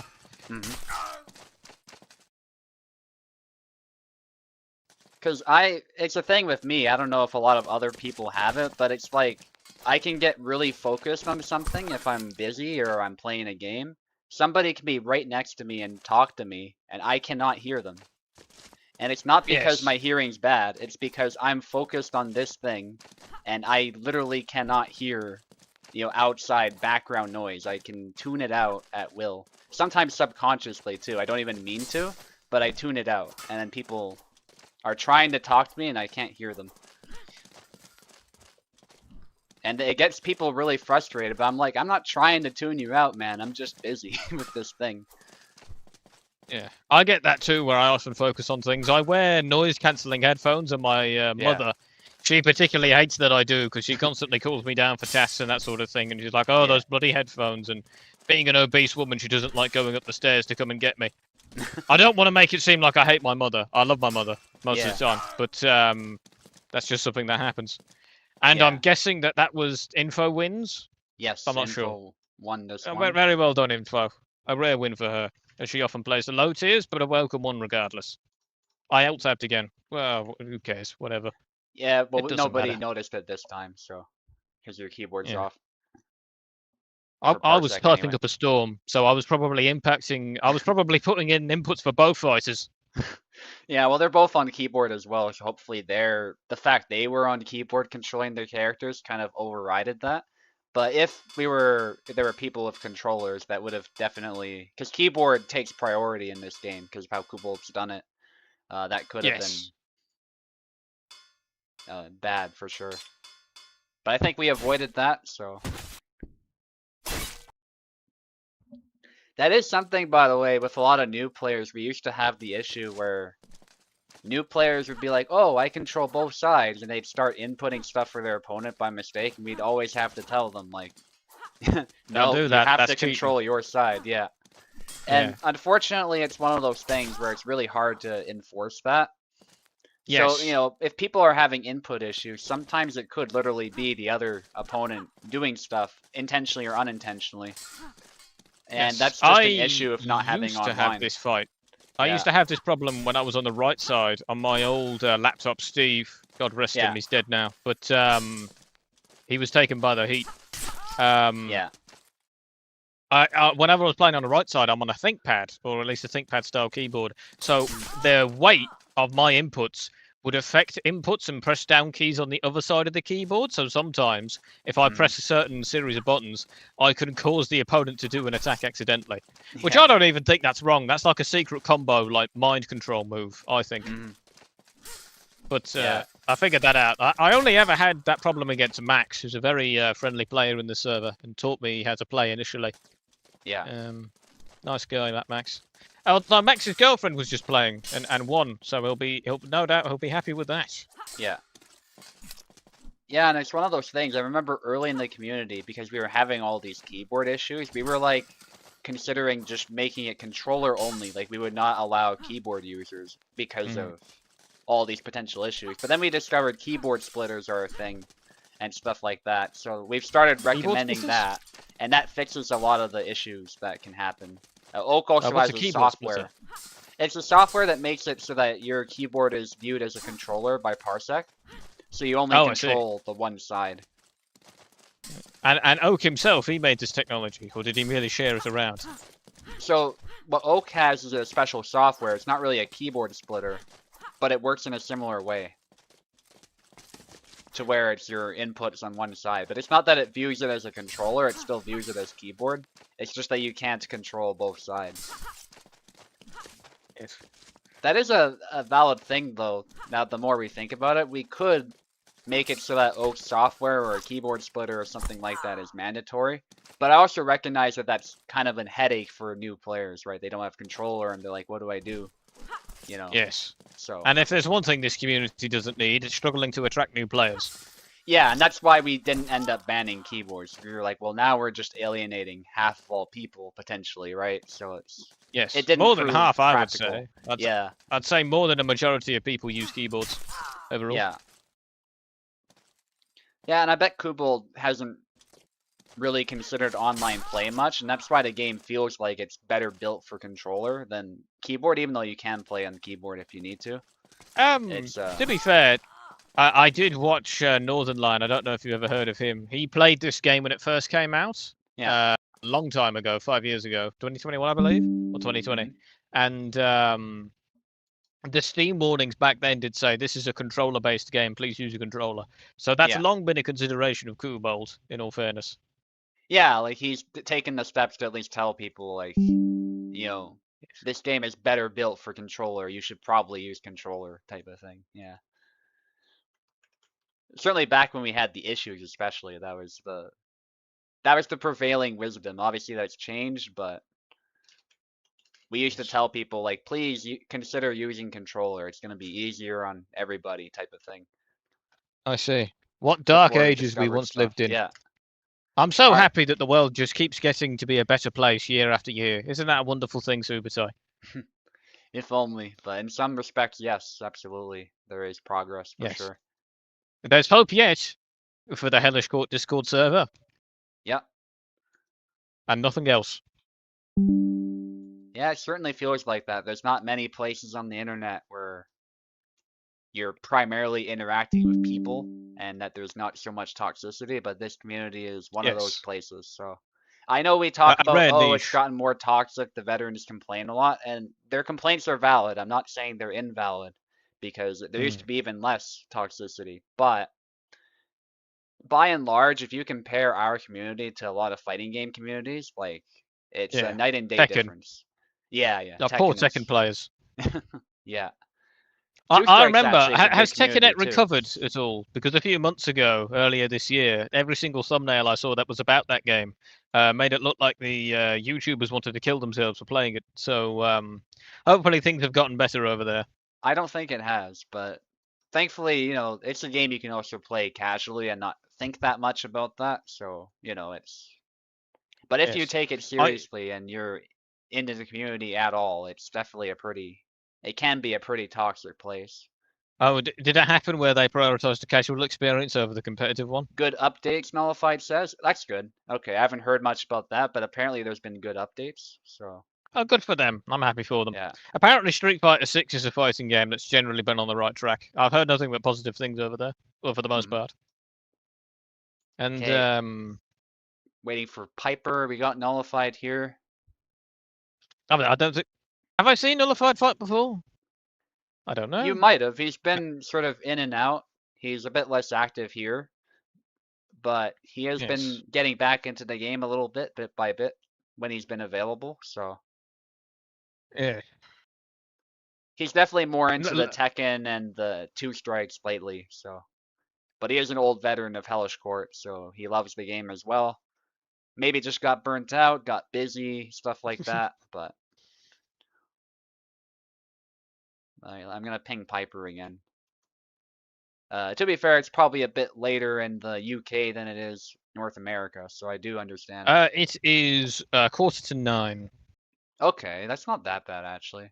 It's actually 23 degrees. It's mercifully cool for an evening. Although if we don't go below 20 degrees, it is a tropical night. In which case, I get to be very sad again.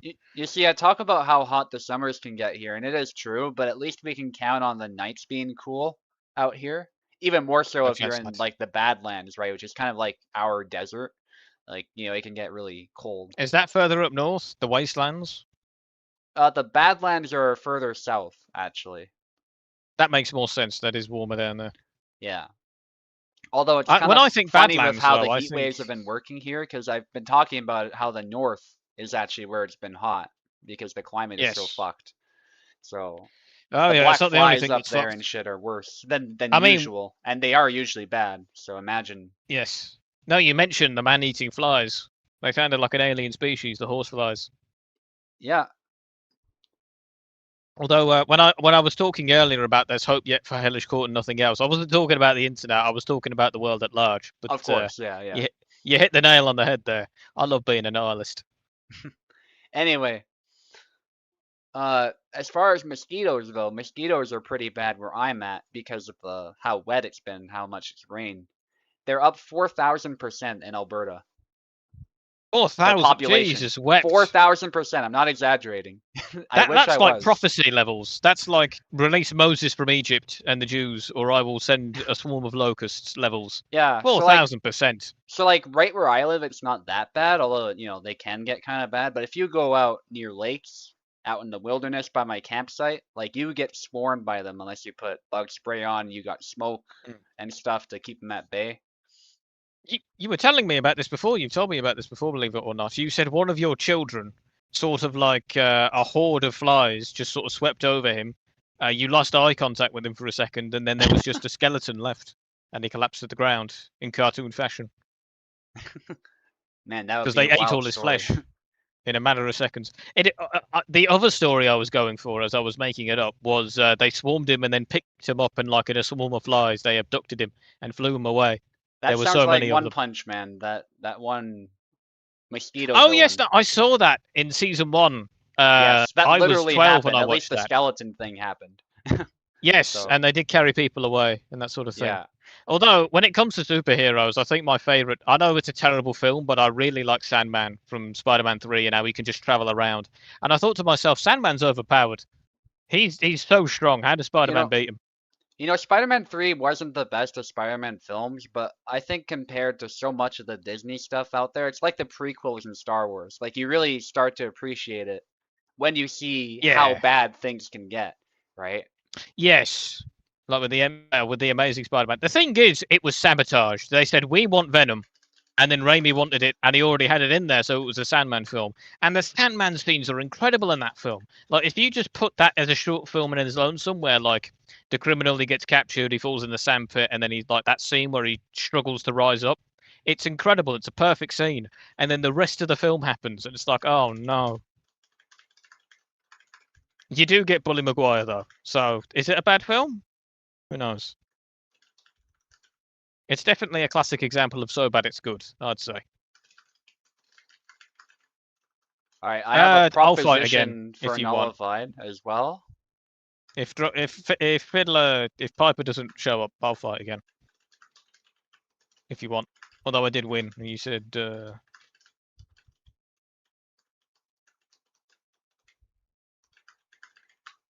Oh, you want to go with him? Fair enough. Yeah, just because Nullified is actually the USFC champ over at 2 strikes, and he has a ridiculous win streak. Is it like 15 or something? It's beyond anything anybody's achieved in Hellish Quart, for sure. My word.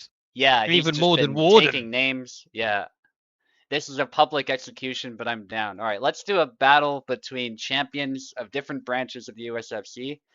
I am putting my title on the line for this one, so if Nullified does manage to win, he will actually win it.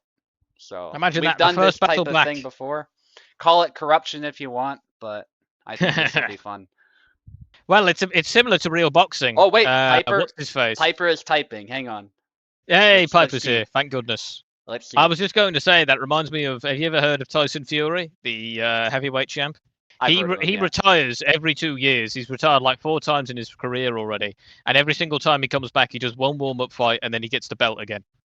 It's like it's blatant corruption because he can just retire, come back, and then instantly get the belt. And I was gonna say, Nullified could become like the Tyson Fury of Hellish Quart. He could retire and then immediately get the belt.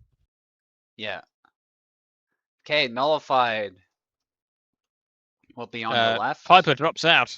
Yeah, unfortunately he just left, so that's all good. Unlucky. All right, Nullified opted to fight me, so that's what we're doing. A battle between USFC champions. Let me just make sure he has control. Of course. While Nullified has played before, after a break, one does wonder if rust has taken hold. And on top of this, SUBUTAI is naturally in the home field advantage here, as he is the current reigning champ of Hellish Quart, as he has been many times. Hang on, there's some kind of bug with my inputs. What's going on? Well, you never want that to Only happen. Nullified has control. What?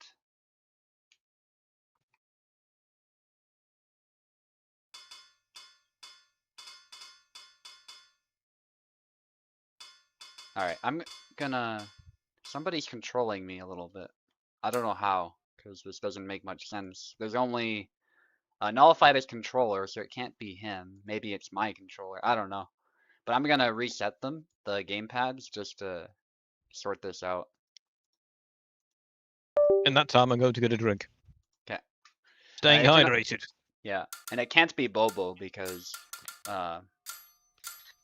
Bobo has literally no controls.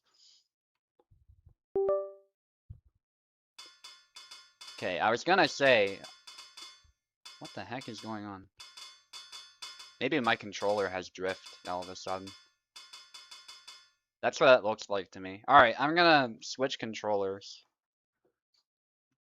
See if that fixes it.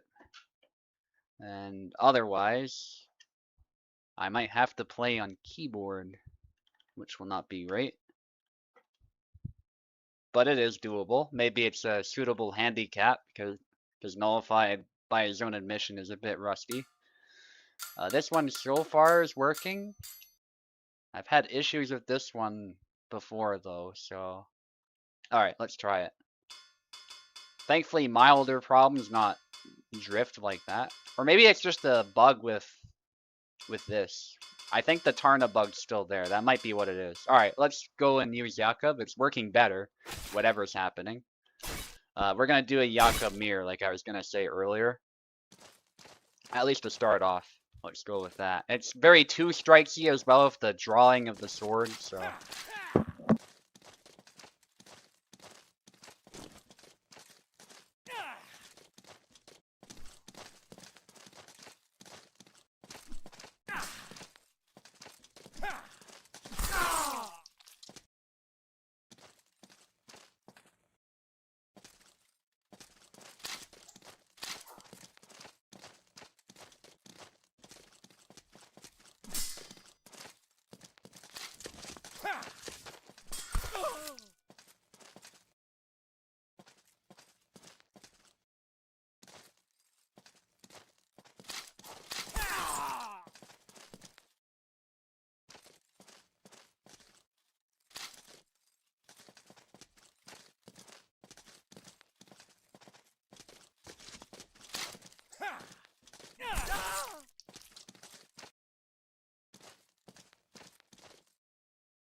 I have returned, and just in time for another bout.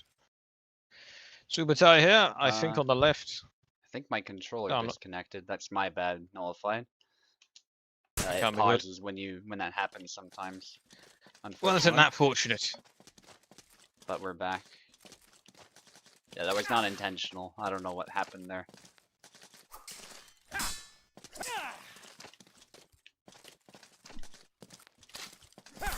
Oh, and an immediate switch to the short sword, and he pressed escape so fast that it actually zoomed out the camera straight as he struck him in the head. Picture perfect finish. Subutai here, perhaps taunting his opponent, remaining unarmed, or exploding forward and attempting to sidestep him to death.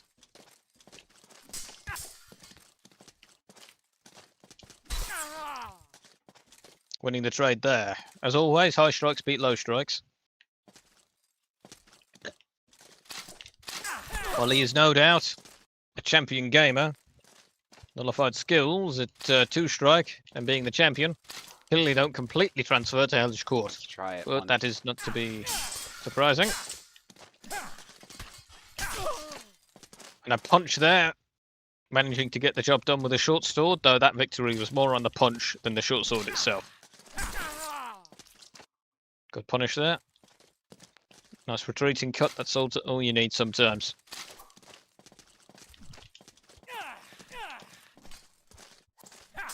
Subutai here, eager to finish out the match. As both combatants get a bit weary, and a quick sidestep to punish the stab is all he needs. Very well played. At least I hope that was Subutai on the left. Me, yes. Yeah, I was gonna say if you're losing that badly, buddy, you got to sort your life out. But yeah, not that I want to insult Nullified. I want there to be a bridge of diplomacy between our two great it's- communities. That's fair. It doesn't happen super often. Yes. For anybody Nullified who's, here. who calls themselves a veteran, that is Laszlo. So I'm gonna. That's an old main and Nullified, so I'm gonna use my main as well. Well, he's certainly fighting an uphill battle here as the underdog. It was Yeah. of the combatants between them. In his while prime, by Laszlo the way, he played Yeah. a lot of Laszlo, and Laszlo was good. So Oh dear. Well, Laszlo's perhaps no longer good, but there's no such thing as a win button character in this game, and perhaps on a wing and a prayer he can get the job done. Subutai screaming ahead with an early lead. Nullified here, assuming a defensive posture, but not quite enough to get the job done. He's trading blows, but of course his lackluster damage is not enough to get the job done, as we can clearly see here, despite the fact that both combatants have the same health. So surely if they did the same damage, you'd see a lot more doubles, but such is not the case. Nasty sidestep there. Leg sweep misses, but goes unpunished. Another leg sweep. Subutai there, fighting for the centre and exhausting himself, before following it up with a nasty sidestep. Dominating the match quite decisively here. Subutai is picking his opponent apart like he's a two-piece meal. Oh, and a good punish there. A couple of swings, followed up by a third, and just barely, Nullified is able to get a foothold in this match. He's no doubt very happy about that. Bad punish there. Exhausting his opponent with a strike to the chest. Oh, and this lingering stab. Well, the sidestep there was the right idea. It was just badly positioned, unfortunately. And Laszlo dies. Laszlo currently looking like he couldn't fight his way out of an empty room. Nasty gash there across his arm. Sparabash hits him with a retreating cut. Going for trick shots now. Subutai gloating over his opponent. And the Thunder Punch finishing him off. Oh dear, Nullified. Indeed, predicted that this would be a public execution, and perhaps he's not far off. And that is 2-0 to Subutai. Unlucky to him. I do like his profile picture as well. He has Berserk, this Nullified. I'll explain it for the folks at home. He has a Berserk profile picture, the main character, Guts, who I believe is the main character of the manga, and perhaps anime, though I'm not too certain. And he has Pepe the Frog, sort of photoshopped on top of his face, quite humorously, which I most certainly approve of. I will read out the top 5 characters for Nullified if he's confused. Nullified, Kalkstein, that's not a top 5 character. But you know what? one of his. God top bless 5. you. One of his top 5. That's one of the ones he made. There you go. Yeah. God bless you. Good luck to you. I hope you win this. Oh, and starting off on a fortuitous note there. He gets a flag initially with a deft stab forward. Bit of incortata there. But he gets punished with an uppercut, and he's already exhausted. One of the key weaknesses of Kalkstein is his lack of stamina there, which is exploited to no end by Subutai. The uppercut, of course, Barabash has, is the fastest in the game and a remarkable punishing tool, provided the opponent does not respond with an overhead strike of their own. See another attempt there, fighting for the centre. Oh, and a lingering stab just picks the wrist of his opponent.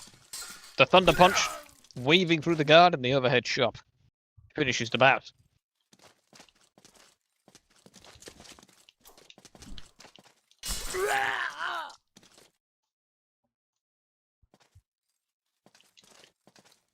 Oh shit.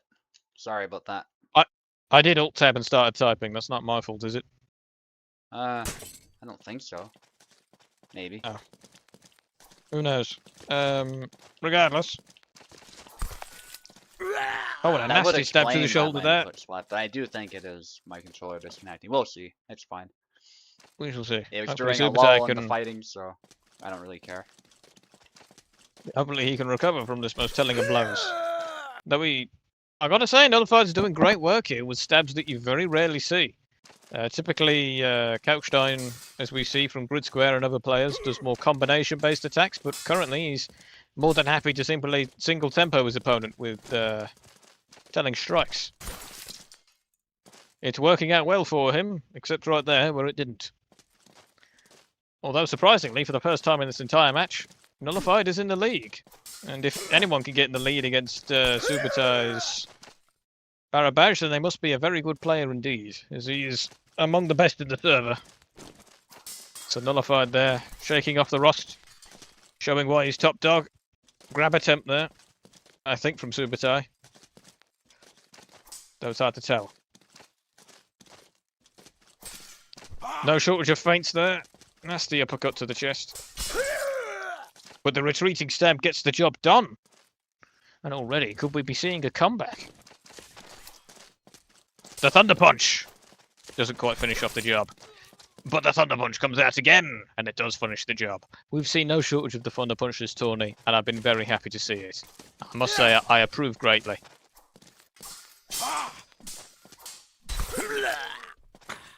Two strikes to the head there, doubles, as Kalkstein is often one to get. His high damage and low health, coupled with his opponent low health, often means that if they trade blows, it'll be a disaster for both of them.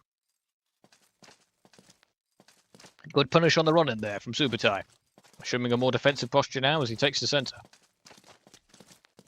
Neither player willing to give an inch, but Nullified is backing up quite a lot, hoping to bait an opponent's strike. Well, he gets overly eager there, and his opponent seizes the opportunity from a blowout of measure. Happens to the best of us. SUBUTAI here is just one flag away from winning it all, but Nullified too is but one flag away from starting his great comeback, which sadly was killed in the crib before it could begin. And that's SUBUTAI 3, Nullified 0. But I must say, for someone who's coming back from a hiatus, he put in a remarkably good effort.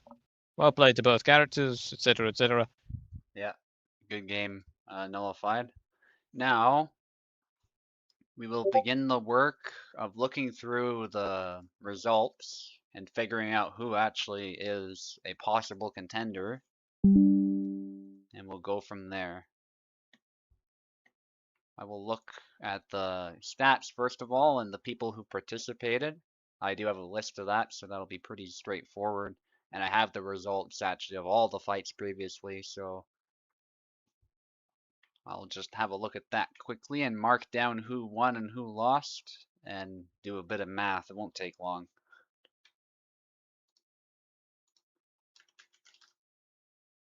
Okay.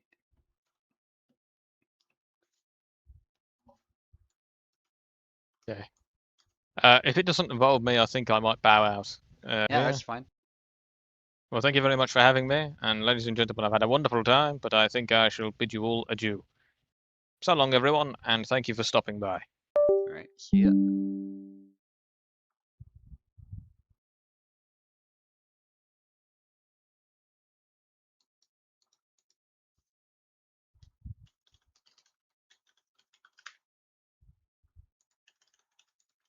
Okay, I'm just gonna use Notepad here to note down who has just won, and then I'll add a +1 there, and then I'll look at the stats. So Grid Square won his fight.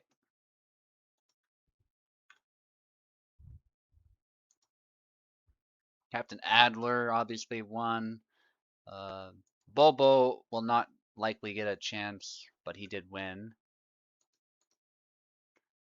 I'll tell you what, since Bobo is bowing out, even if he's a contender, we'll just give him a shot next week.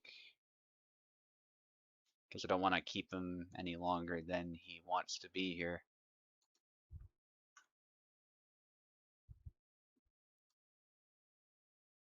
Platypi, Dauntless, Plebeian is going to be working.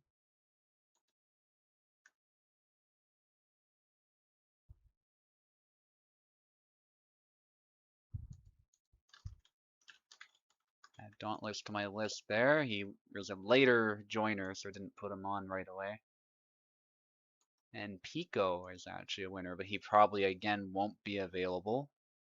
So I'll remove, unless they object to it right now,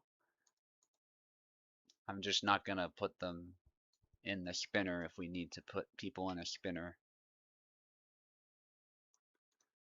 Okay.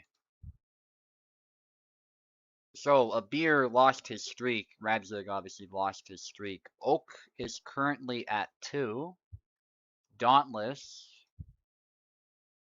would be at 2. Captain Adler, you guys can look at these stats yourself, by the way. See, Captain Adler doesn't have a streak, so I'll remove him. So right now we're at Dauntless. What does Oak have? Hang on.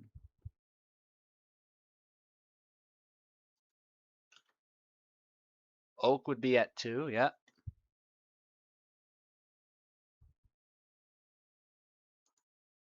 Platypi and Grid Square. Sorry, I'm having to control F in the stats to find these people's names. Platypi is unfortunately not a contender at this point, but he does have a streak for later. Remove him. Now we just need Grid Square.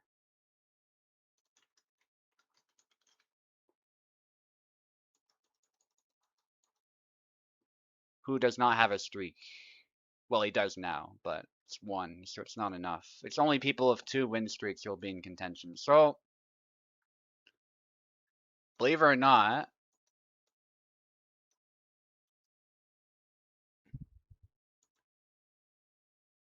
it's between Oak,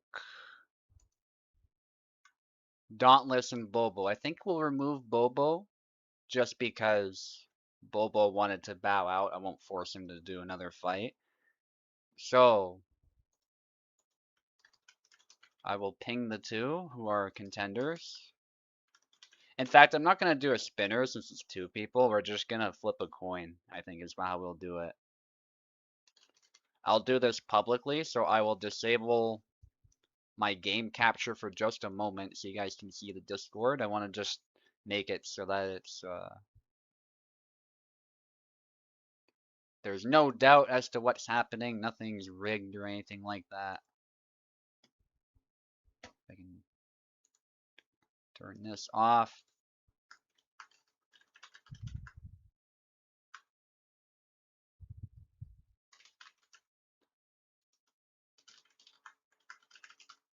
Sword or shield, Oak? If Oak wins the coin flip, Oak will fight me, and if obviously he does not win the coin flip, then it'll just be Dauntless battling me. And vice versa.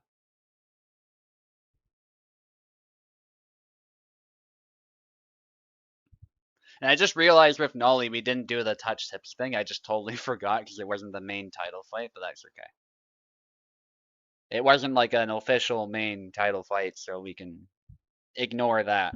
It's not like he felt slighted by that anyway, so we both sort of mutually forgot and fought, so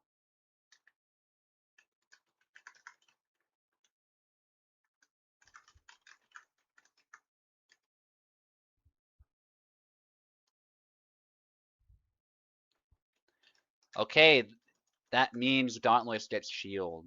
Now if the command will work. Alright, Oak is gonna battle me for the champion title. Dauntless will be one of the contenders next week.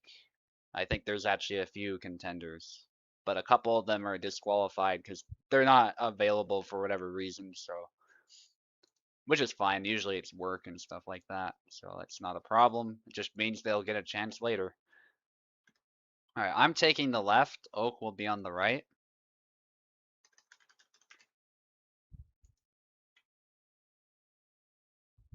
I know you didn't expect this, Oak, but unfortunately the contenders lost their fights, so here we are. You are the next in line, along with a couple of others, and you won the coin flip. Try joining again. I just saw you pop up, but you disappeared. Hopefully my controller is relatively cooperative. It so far is. It might be a power issue, honestly, with this one. This one otherwise works perfectly. There's no drift.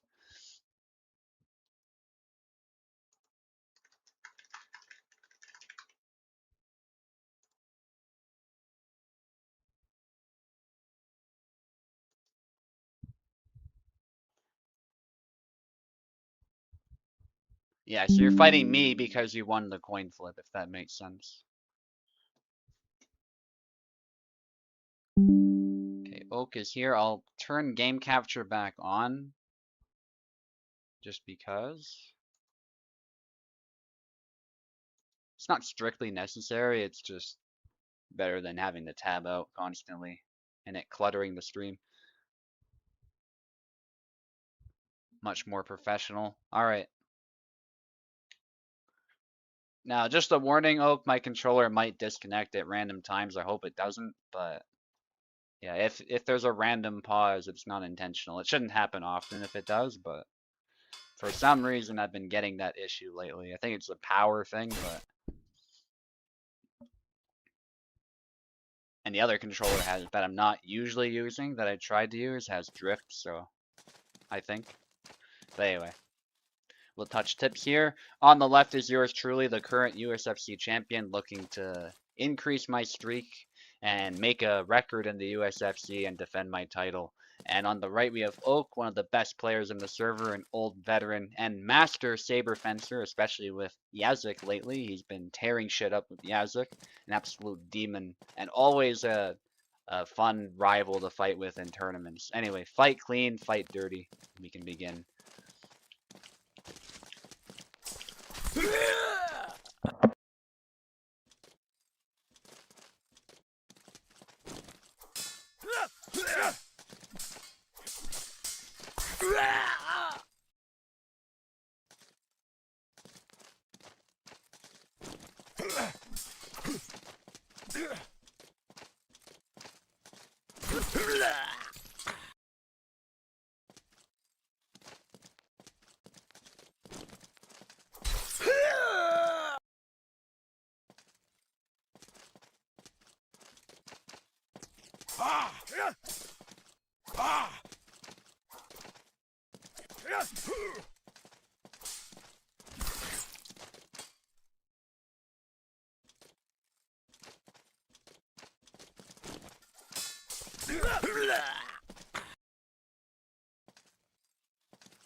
Yeah, controller disconnection again. That's not doing that deliberately. There we go. It's always at the start of rounds or sometimes in between rounds. It's weird. Anyway. At least the timing hasn't been that bad. Really sorry about that. That kind of wrecks the rhythm sometimes. Why is it happening though now? I don't understand. So either at the start of a flag or at the start of a round. It's weird. Sorry about that. Again, I'm not doing that intentionally.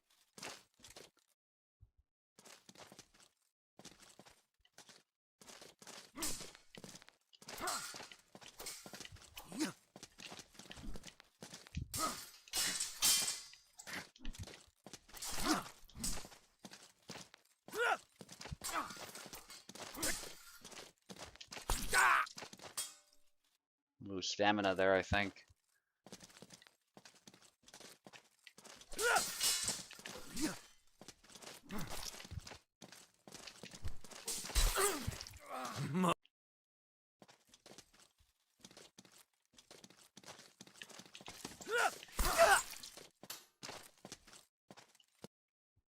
Okay, now I'm looking. Yeah, you can see there. I don't know if you can see the. I don't think the viewers can see it, but I think Oak can. Like after each round, it literally decides to disconnect on Steam. That's my gamepad disconnecting. It's really weird. At least Steam gives me a heads up when it happens, but and then it reconnects when I input something. It's strange. Strange timing of it too. It's like oddly convenient, but at the same time, I would rather it not do that at all. So I'll try and figure it out, but Anyway, great fight so far, by the way. That doesn't take away from that. Jan is going pretty well for me, but it's been good so far.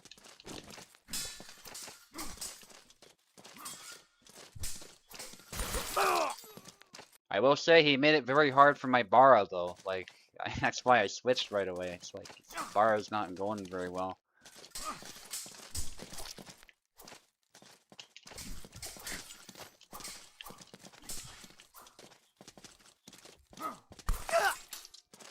Not letting you get away. Commentating a bit more than usual this time.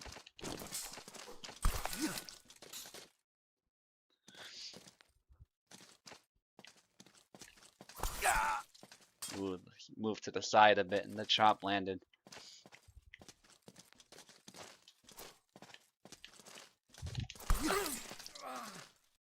Nice.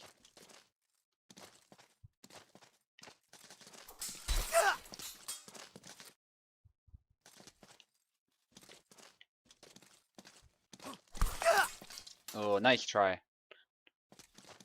Preemptive chop there, caught him, but I see what Oak was trying to do there. That could have been good.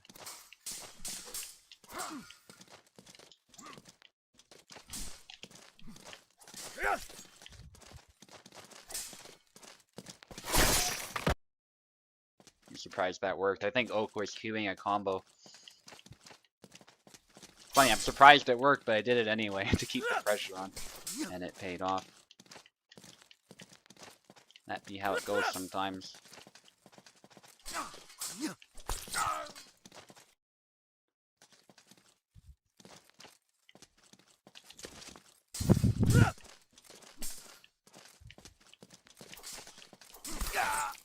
Good fight, Oak. I think the more I play this matchup, I think Jan is actually a counter to Yazek.